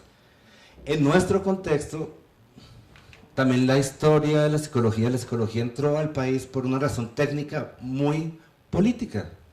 Había que es elegir a los mejores estudiantes para poder usar los pocos cupos que había para la educación en la única universidad que tenía acceso para todos. Entonces era una razón pragmática. Mercedes Rodrigo fue invitada para hacer el Instituto de Psicometría para poder resolver este problema práctico. Entonces, lo que quería enfatizar era eso, o sea, estamos en varios niveles. Este es solamente una de las posibles interpretaciones de cómo interactúan esos niveles. Pero aunque hacemos esfuerzos inmersos por proveer y diseñar herramientas para entender estos fenómenos, yo pienso, y es el comentario, no sé, o la pregunta tal vez que quería hacer, ¿qué tanto debemos seguir esa agenda política? Son ejemplos chéveres, tal vez Cambridge Analytica, tal vez el tema de esta cátedra, pero imagínense, o sea, ustedes podrían estar estudiando, puede ser un tema que ha caído en desuso, los modelos de lente de los años 30, Brunswick, es una sociedad que son como 30 investigadores, los modelos de psicología dinámica que dicen cómo lo que usted acaba de hacer hace 2 ensayos influencia lo que va a hacer, ¿sí? Son experimentos ultra simples en los que le piden a usted digitar una tecla según lo que usted calcula que es cada segundo, durante 300 ensayos. Y se empiezan a encontrar interdependencias en el comportamiento humano que muestran que solamente agentes conscientes son capaces de tener esa distribución de ruido en su conducta. Cuando usted hace este tipo de análisis, no le puedo decir para qué le va a servir ahora, pero es interesante y es valioso y está en el dominio puro de la psicología. Entonces pienso que es importante tener esas perspectivas políticas o biológicas también, pero es necesario no perderse en ninguna de las dos. Y de hecho ocurre eso. La psicología genera una gran cantidad de conocimientos, aunque a veces no, desafortunadamente no los conozcamos todos, es demasiada información. Muchos de estos métodos son accesibles a ustedes. Lo que queremos cuando los formamos como psicólogos es que sean capaces de acceder a esos métodos y esas formas de interpretar la información. Pero, como lo mostraba William, esos conocimientos se cooptan por personas que a veces ni siquiera saben 1/3 de lo que ustedes saben, o ni siquiera tienen el panorama completo.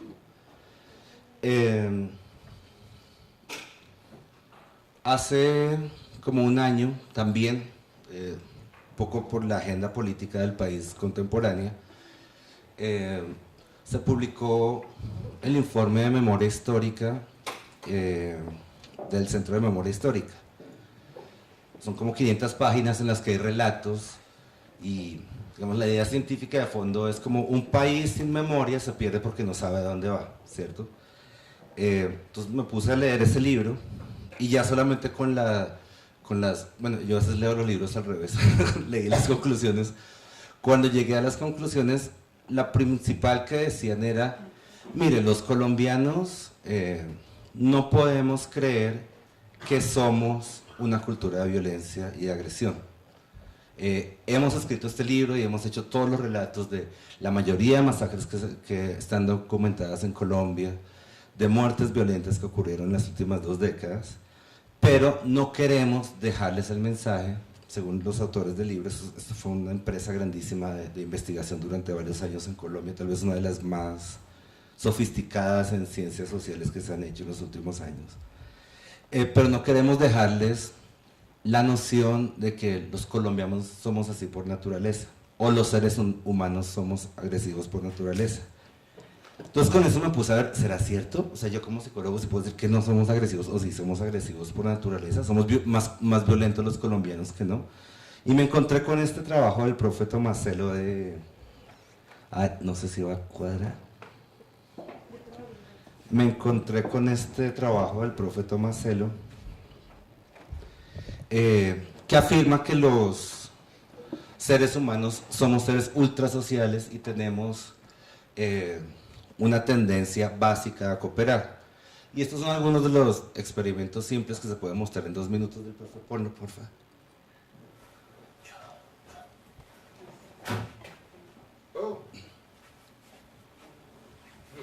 puedes poner desde el principio. ¿Se alcanza a ver? No, no mucho. Dura solamente, bueno. Son algunas tareas experimentales básicas con las que trabaja el profesor Tomasello. Esta es la madre del niño, el niño se tiene que sentir seguro en el ambiente y niños de 3, 4 años automáticamente pues le solucionan el problema a los demás. Fíjense el contacto visual. Esto es desconocido, ¿no? O sea, el adulto es desconocido para el niño. Es la primera vez que el niño ve a este adulto. Aquí es colgando ropa, si alcanzan a ver.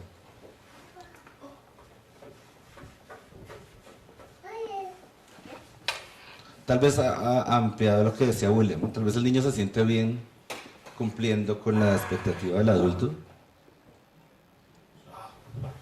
Otra tarea un poquito más difícil, apilar barajas. O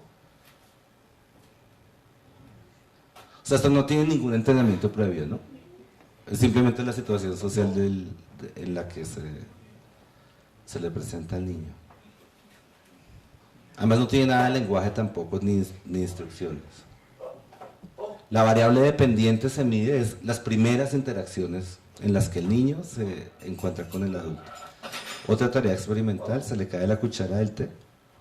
El niño sabe, ha visto previamente que hay un espacio atrás que él sabe abrir.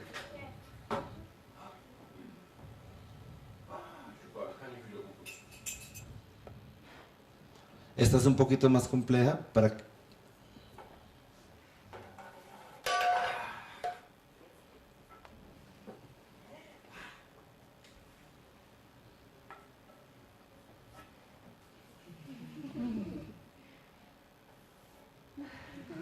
coopera, o sea, de una entiende que el adulto se va a sentir bien si lanza el juguete por donde está.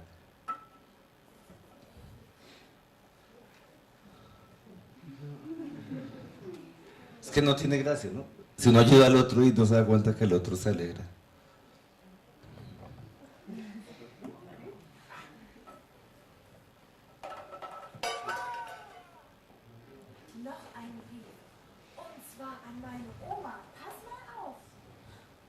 Bueno, aquí hay varias tareas, no se las voy a dejar para que después puedan seguir viéndolas. Entonces, digamos, segundo comentario es este, ¿no? Está, digamos, toda esta investigación en psicología del desarrollo. Primer comentario, digamos, esto de los niveles de la psicología con el mundo político. Tal vez la pregunta, William, sería, ¿usted cómo cree que deben interactuar? ¿Cree en eso? Pues no, el conocimiento psicológico debe ser más o menos puro y solamente contactarse con la política cuando tiene verdaderas respuestas para que no ocurra esto de que es cooptado por el mundo de, no sé, de las empresas de marketing o a veces de la política o de lo que sea. Esto en realidad ocurre en muchos productos culturales. O sea, la psicología también, aunque es una disciplina científica, también es un producto cultural. Ha ocurrido con muchos productos culturales que son cooptados casi siempre o últimamente más por el mundo anglosajón. Pero segundo comentario o segunda pregunta es, ¿qué opinan sobre esas nociones de que somos seres ultrasociales, que tendemos a cooperar fuertemente, basados en evidencias de estudios de niños como estos que también son en diferentes culturas? Tercero, qué pena, es que era el comentarios, no es una charla, sino pues, comentarista, ¿no? Tercero, quería proponer una definición de las emociones que son como la definición del libro de texto que yo uso para emociones. William nos estaba diciendo, es que tal vez esta gente de Cambridge Analytica, tal vez esta gente no entiende bien qué son las emociones o tiene una noción distorsionada de las emociones. Entonces yo pensé, pues voy a mostrar cuál es la noción de emoción que uso yo, a ver qué tan útil es para entender estos fenómenos, para entender si somos tan manipulables como William estaba discutiendo. Entonces yo creo que no es atrevido sugerir que la noción actual de las emociones implica 4 componentes fundamentales. uno cognitivo, que es la interpretación que usted hace de la situación, un componente fenomenológico, que es en primera persona, que es difícil transmitir a otra persona, que sí es privado, un componente fisiológico sobre el cual se basa y un componente que es conductual. La mayoría de las emociones, si el caso del miedo es prototípico, casi siempre contienen estos 4 elementos. Entonces es interesante porque las emociones son inferidas a partir del contexto y del comportamiento observado. Yo como psicólogo las infiero. Las emociones además son funcionales evolutivamente hablando. Esto significa que puede que en el momento actual no percibamos una emoción como algo útil para nosotros como individuos en este momento. Pero es como venimos de un proceso evolutivo de millones de años, evolutivamente hablando, para el conjunto de seres humanos, ha sido históricamente positivo sentir esas emociones, aunque sean asco, aunque sean miedo, aunque sean emociones negativas. Tercero, las emociones conllevan una actuación rápida y efectiva conforme a una situación demandante. Las emociones, digamos, en el caso de los seres humanos, evolucionaron para darnos una direccionalidad a la conducta. Y además, son una respuesta compleja a una secuencia estimular. Por último, son respuestas a un estímulo externo, lo cual permite diferenciar las de nociones un poco más antiguas como la de pulsión o impulsos, en las que usted simplemente busca la homeostasis corporal. Entonces, lo que yo quería plantear, y también quisiera conocer, digamos, la opinión de ustedes o de William, pues era como algunos fenómenos que uno ve como en la vida cotidiana. Por ejemplo, yo puedo estar sintiendo una emoción, me puedo estar influyendo, pero puedo no necesariamente ser consciente en este momento de que eso me está influyendo. Tal vez retrospectivamente diga, ese día yo estaba enojado, por eso hice aquello que hice. O puede ser que algún amigo me diga, es que usted se enoja con facilidad y por eso reaccionó así, ¿no se ha dado cuenta? No, pero lo que a mí me sorprende es que muchas emociones influyen en nosotros implícitamente. O sea, aunque en el caso extremo tal vez de Cambridge Analytica no podamos ver que el efecto sea tan grande, yo creo que es una intuición generalmente correcta de las personas pensar que tenemos emociones que ni nos damos cuenta. La segunda idea es que obviamente no podemos decidir voluntariamente qué emociones vamos a sentir, ¿no? Tal vez sería muy aburrido, como el caso del Dr. Spock en ¿cómo se llama? Viaje a las estrellas, Star Wars. No, eso no es Star Wars, Star Trek. Y hay otra idea que me gustaría, no sé, pensar. Y es también algo que transmito mucho en mi clase de emoción, o sea, por lo menos en el bachillerato dedicamos aproximadamente 11 años a la educación intelectual de las personas. Y dejamos muy poco espacio para educarnos emocionalmente. De hecho, emoción es un procesito pequeñito que dictamos dentro de psicología, dentro de una paleta de muchísimos procesos psicológicos, como investigación, pero tal vez tenemos muy poca experiencia en cómo educar las emociones, en cómo entender estos procesos, en cómo describirlos. Pues claro, si tenemos una ciencia que ha avanzado muy poco sobre las emociones, no hay mucho que enseñar tampoco. Tal vez eso es lo que pasa. Entonces, en conclusión, simplemente quería sugerir una definición que es, digamos, del libro de texto. La emoción nos predispone a la acción, nos señala una dirección que en el pasado evolutivo de la especie ha permitido resolver los desafíos de la existencia humana. Esto no implica necesariamente que las emociones favorecen que tomemos las mejores decisiones, si no las entendemos y las conocemos científicamente. Y creo que eso está un poco de acuerdo con lo que estaba sugiriendo William. Entonces, esas eran, digamos, las ideas un poco en forma de retazo que quería comentar de lo que planteaba William. Son 3 ideas y, bueno, hasta ahí.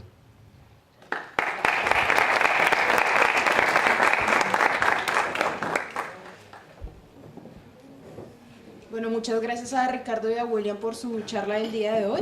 Tenemos poco tiempo, vamos a proceder con las preguntas que tenemos.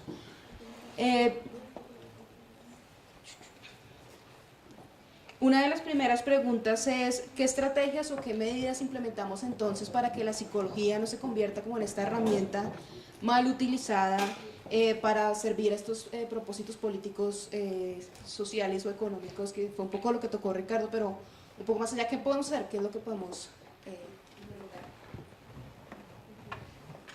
Gracias. Voy a responder de paso a la primera cuestión que subiera Ricardo. Ricardo dice que obviamente la actuación de nosotros como profesionales tiene un aspecto político y hasta qué punto se puede desligar o es deseable que eso pase. Y la pregunta va en la misma dirección. Es que yo creo que no se puede. Nuestra actuación es política, es así de simple. Y lo que no... nuestra actuación como profesionales investigadores en psicología, en la medida en que es política, requiere que sea consciente de esa dimensión. Y eso ocurre desde el momento en el que usted acepta aplicar test para selección de personal a una compañía hasta cuando está trabajando con víctimas del conflicto. Está en todos lados, no es una cosa que ocurra en uno o en otro. Ricardo señala una cosa que me parece muy chévere y es cómo llega la psicología a Colombia. Y es una idea muy tecnócrata de seleccionar a las mejores personas. La psicometría, toda esta carreta con la que comencé la charla el día de hoy, surge de la idea de utilizar las diferencias individuales para el fin de una organización o alguna compañía. Estaba pensando, cuando hablaba Ricardo de Mercedes Rodrigo, en ese tiempo es cuando se desarrolla una de esas test de personalidad, el Myers-Briggs, que no se utiliza tanto ahora. ¿Y es para qué? Para la Fuerza Aérea Norteamericana. Sale ahí, y luego pues esta cosa gigantesca. Lo que uno se pregunta es, esta gente ¿qué estaba pensando? ¿Cómo poder justificar su acción? Entonces, en la medida en que no se puede desligar de lo político, porque toda acción lo es, lo que es necesario es una reflexión acerca de cuál es el impacto que tiene esta acción. Así como esta persona, no sé, JJ Rendón, este psicólogo que hace toda esta vaina, está en el trabajo de influenciar opiniones de ese estilo, piensen pues, en una otra, psicológico, que yo creo que apela al carácter social de las emociones, y eran esas tarjetas blancas y rojas de Mocus hace 20 años. Entonces le sacaba la tarjeta roja a una persona y se le hacía sentir mal. Era un avergonzamiento público, en un sentido, si usted lo quiere poner así, yo sé que es una forma de verlo. Esto creo que fue fundamental para ese cambio del respeto a las cédulas, que realmente eran inexistentes. Que yo lo digo también porque a mí me tomaron una foto aquí en el centro cuando prestaba servicio diciendo general con sus escoltas no respeta la cédula. Pero es que nadie lo hacía. Y eso es en el momento en el que Mocus empieza, reparte esas tarjetas, que yo creo que, aparte de ser una estrategia social, política particular, tiene una dimensión psicológica política. Y es, vamos a cambiar la conducta de la gente porque creemos que esto va a mejorar las relaciones entre nosotros. Entonces yo no creo que se pueda separar. Eso es en última como la respuesta. Y en ese sentido, pues hay un espectro de posibilidades que señalaba Ricardo. Yo puedo estudiar no sé, tareas de percepción que se ven muy de laboratorio. Me dicen, no, pues esto para qué. No, usted, si usted hace esa pregunta es porque no ha hecho toda la reflexión. Y estamos ahorita, por ejemplo, las etiquetas de los productos, una cosa también de moda, estamos hablando por ahí. Toda esa teoría de la percepción que se ve tan abstracta y tan de laboratorio, está en juego en esas cosas de compra, cuando usted ahí tiene su GDA por el lado de la etiqueta cuando compra ese producto. Entonces yo creo que lo que tenemos que hacer es educarnos, y lo otro, fortalecer las organizaciones que permiten la discusión pública sobre el aspecto político de nuestra actividad como profesionales de la psicología.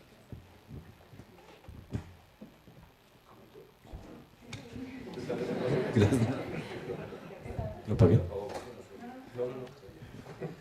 No, sí, o sea, yo pienso que una forma de control, las ciencias no son normativas en el sentido que no tratan de regular lo que hace la sociedad, pero teniendo unas comunidades mejor educadas, menos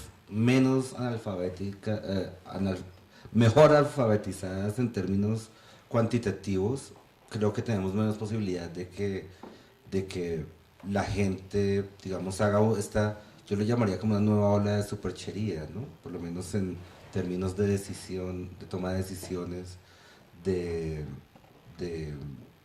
influencia sobre la percepción, o sea, en el mercadeo lo van a empezar a ver rapidito, o sea, cuál es el efecto de neuromarketing en decisiones de compra.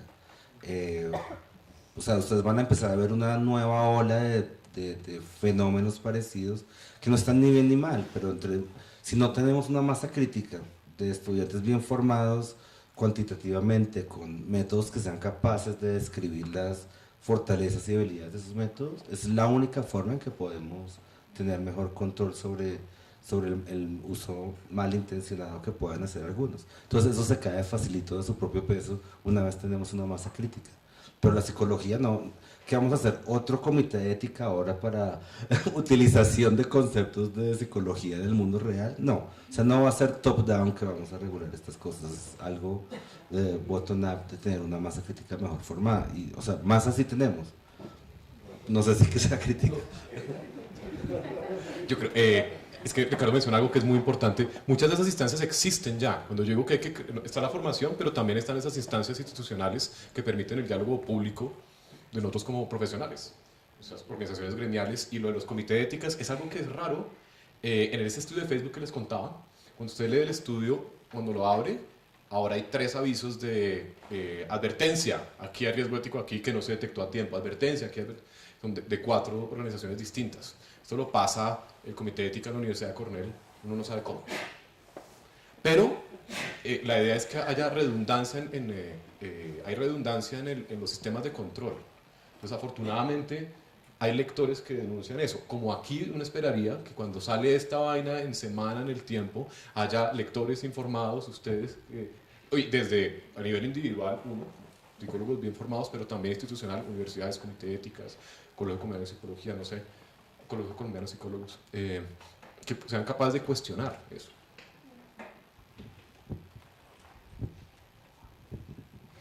Bueno, entrando un poco al marco de lo individual y ya que hablamos de esta discusión del bottom-up, ¿cuál es el rol del albedrío, la autodeterminación, de la personalidad de los individuos en todo esto que nos mencionó William?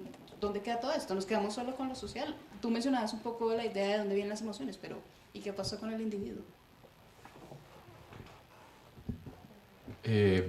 Yo debo decir, soy un instrumentalista de la conducta. Eso quiere decir que yo no creo que haya como la emoción, el pensamiento.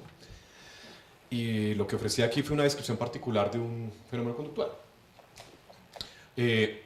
Si yo me quedo con esa descripción, yo entiendo que haya un poco de sentirse abrumado, es imposible, no puedo decir nada, todas mis decisiones están determinadas, pero no es así.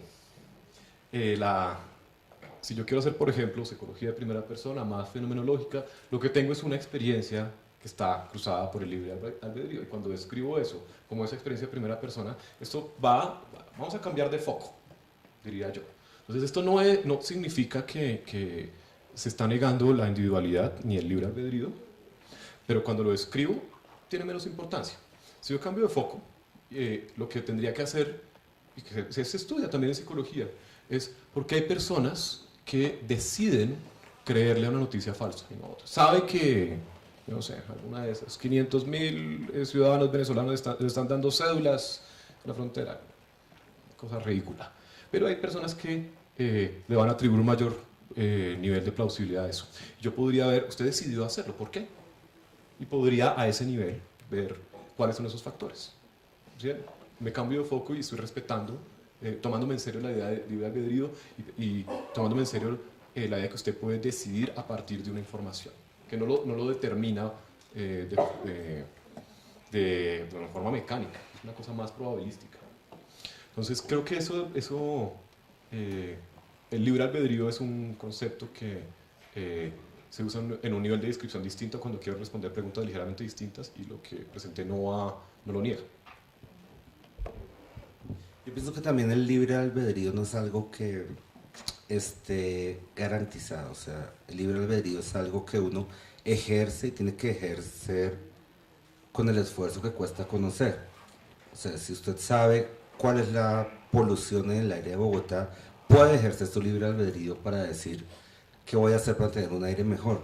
Pero si ni siquiera sabe que el nivel de polución en Bogotá, pues no va a poder ejercer su libre albedrío. ¿Sí me explico? O sea, usted sí puede ejercer libre albedrío, aún en Facebook y todo eso, pero tiene que saber cuáles son los procesos que lo están influenciando. En el caso del ejemplo del aire es más fácil porque, bueno, hasta en su casa tal vez puede construir un detector de partículas en el aire, y hasta hace poco creo que la alcaldía fue la primera vez que hizo una alerta amarilla. Pero usted no puede ejercer su libre albedrío si no tiene acceso a la información adecuada. Entonces, tener la información adecuada es tener también la educación necesaria para ejercer esa libertad, y solo el conocimiento puede darle a uno esa posibilidad. Entonces, si está ahí y lo puede seguir ejerciendo, o sea, por más que usted encuentre un efecto de Facebook manipula así, nunca van a saber todos los detalles ni de su personalidad ni de su historia si usted tiene el conocimiento psicológico suficiente para buscar su libertad. Pero la libertad es ganada, no es de entrada algo que se nos da, y es ganada con el conocimiento. Pensando un poco en lo que tú mencionabas, la idea de que esta versión de la Cátedra Mercedes Rodrigo viene un poco atada al contexto colombiano, ¿cómo creen ustedes o qué ideas tienen sobre cómo se podría usar estas ideas de cooperación y confianza para intervenir en esta situación? ¿O no deberíamos hacerlo?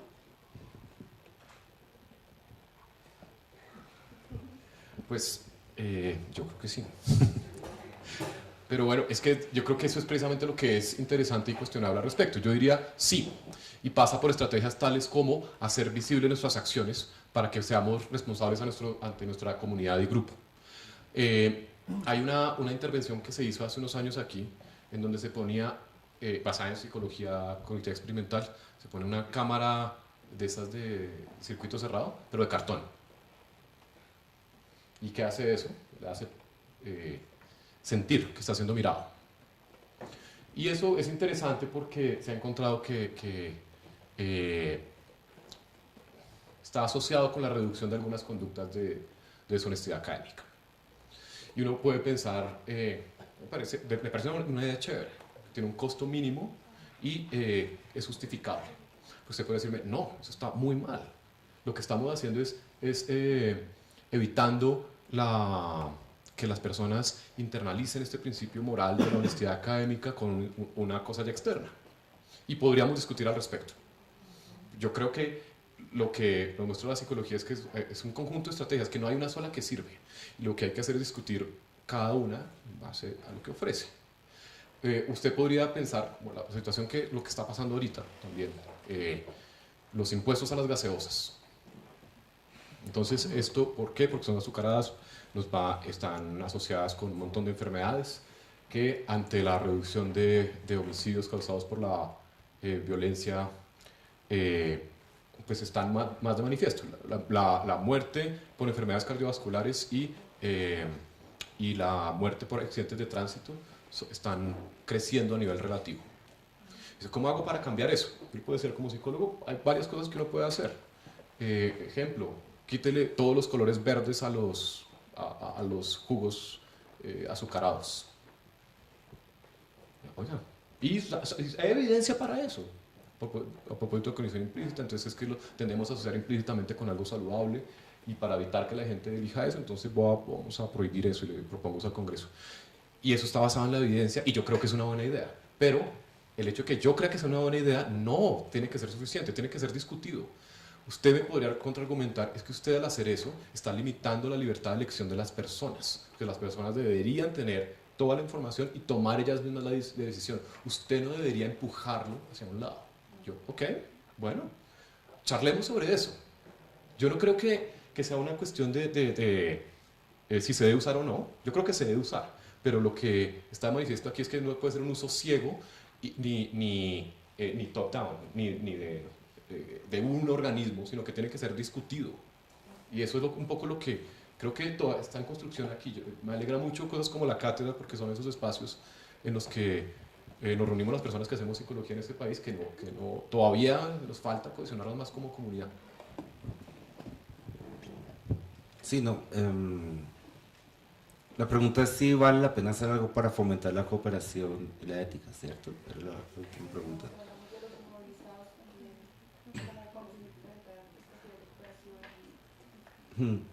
Ok, yo creo que digamos, de hecho es lo único que, y creo que de hecho la psicología social crítica en Colombia, por ejemplo, lo ha enfatizado mucho, a veces con que usted simplemente le da autonomía y empoderamiento a las comunidades, ellas tienen una capacidad de autoorganización fuerte, ¿no?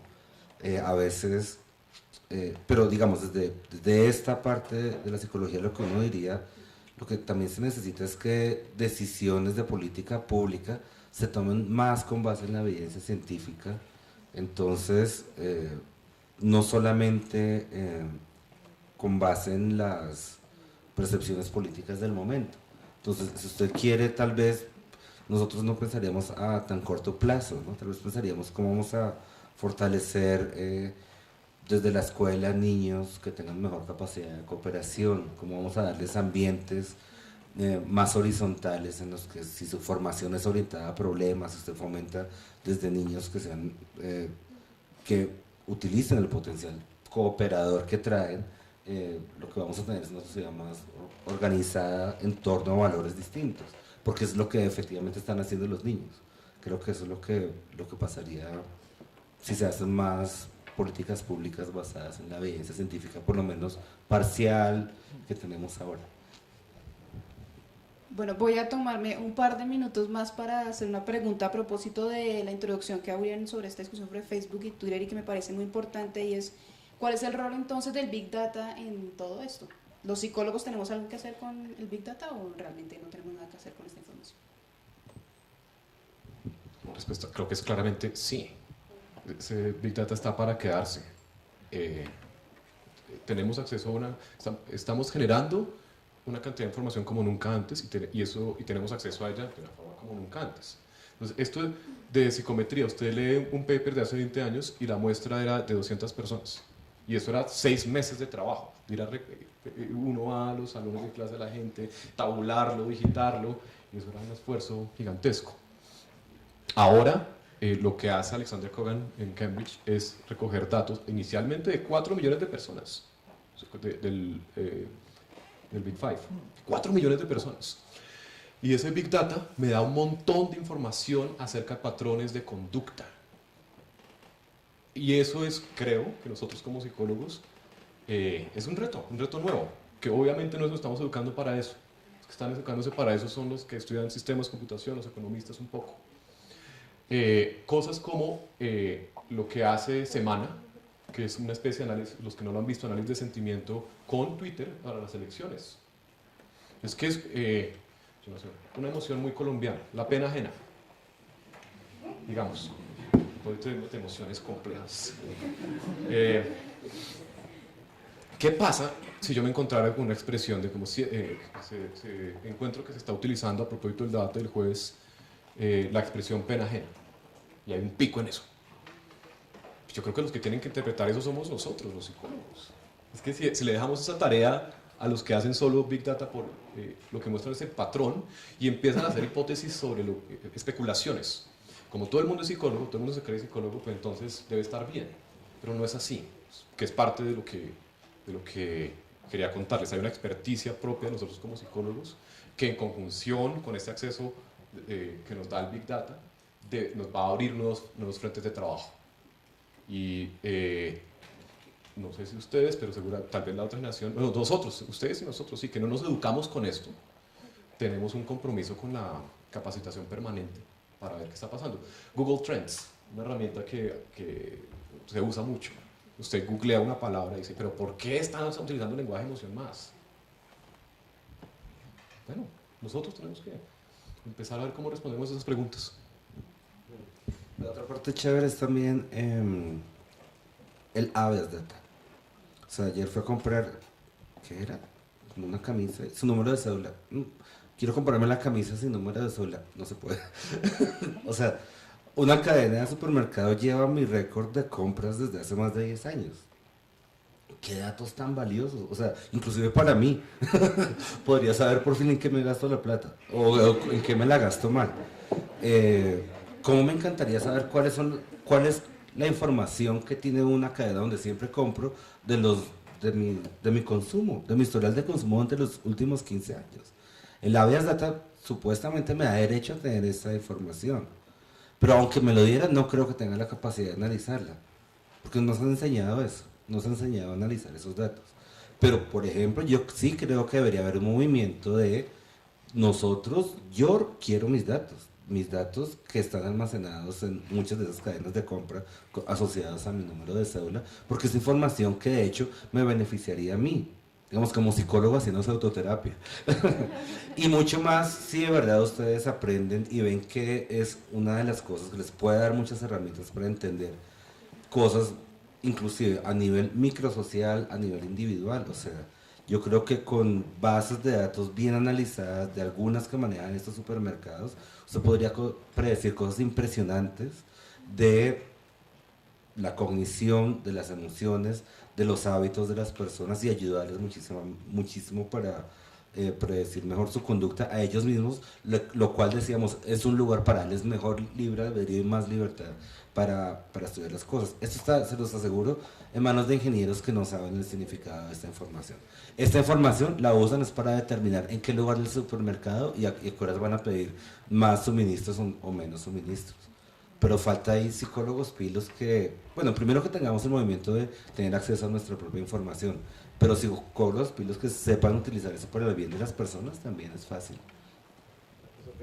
Muy pegado con eso, pues lo otro es de nuevo el aspecto ético de uso de eso, no estamos todavía, porque estamos quedados por buenas razones.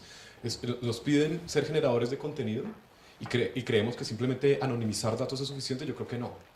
Y que hace falta un poco la reflexión acerca de por qué recoge la información que recoge, todo esto, para quién, y estamos todavía pensándonos ese problema.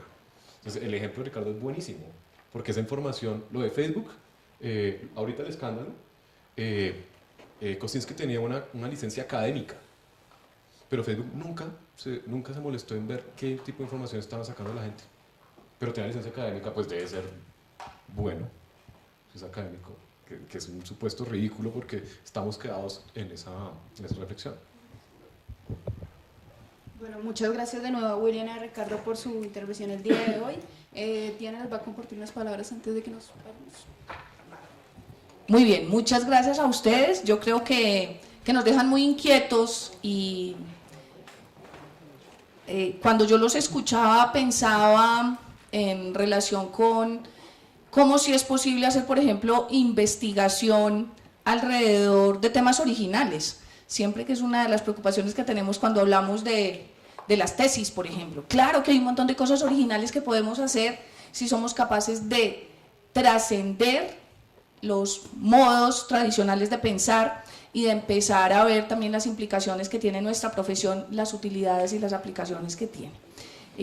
Así que muchas gracias a nuestros invitados de esta mañana.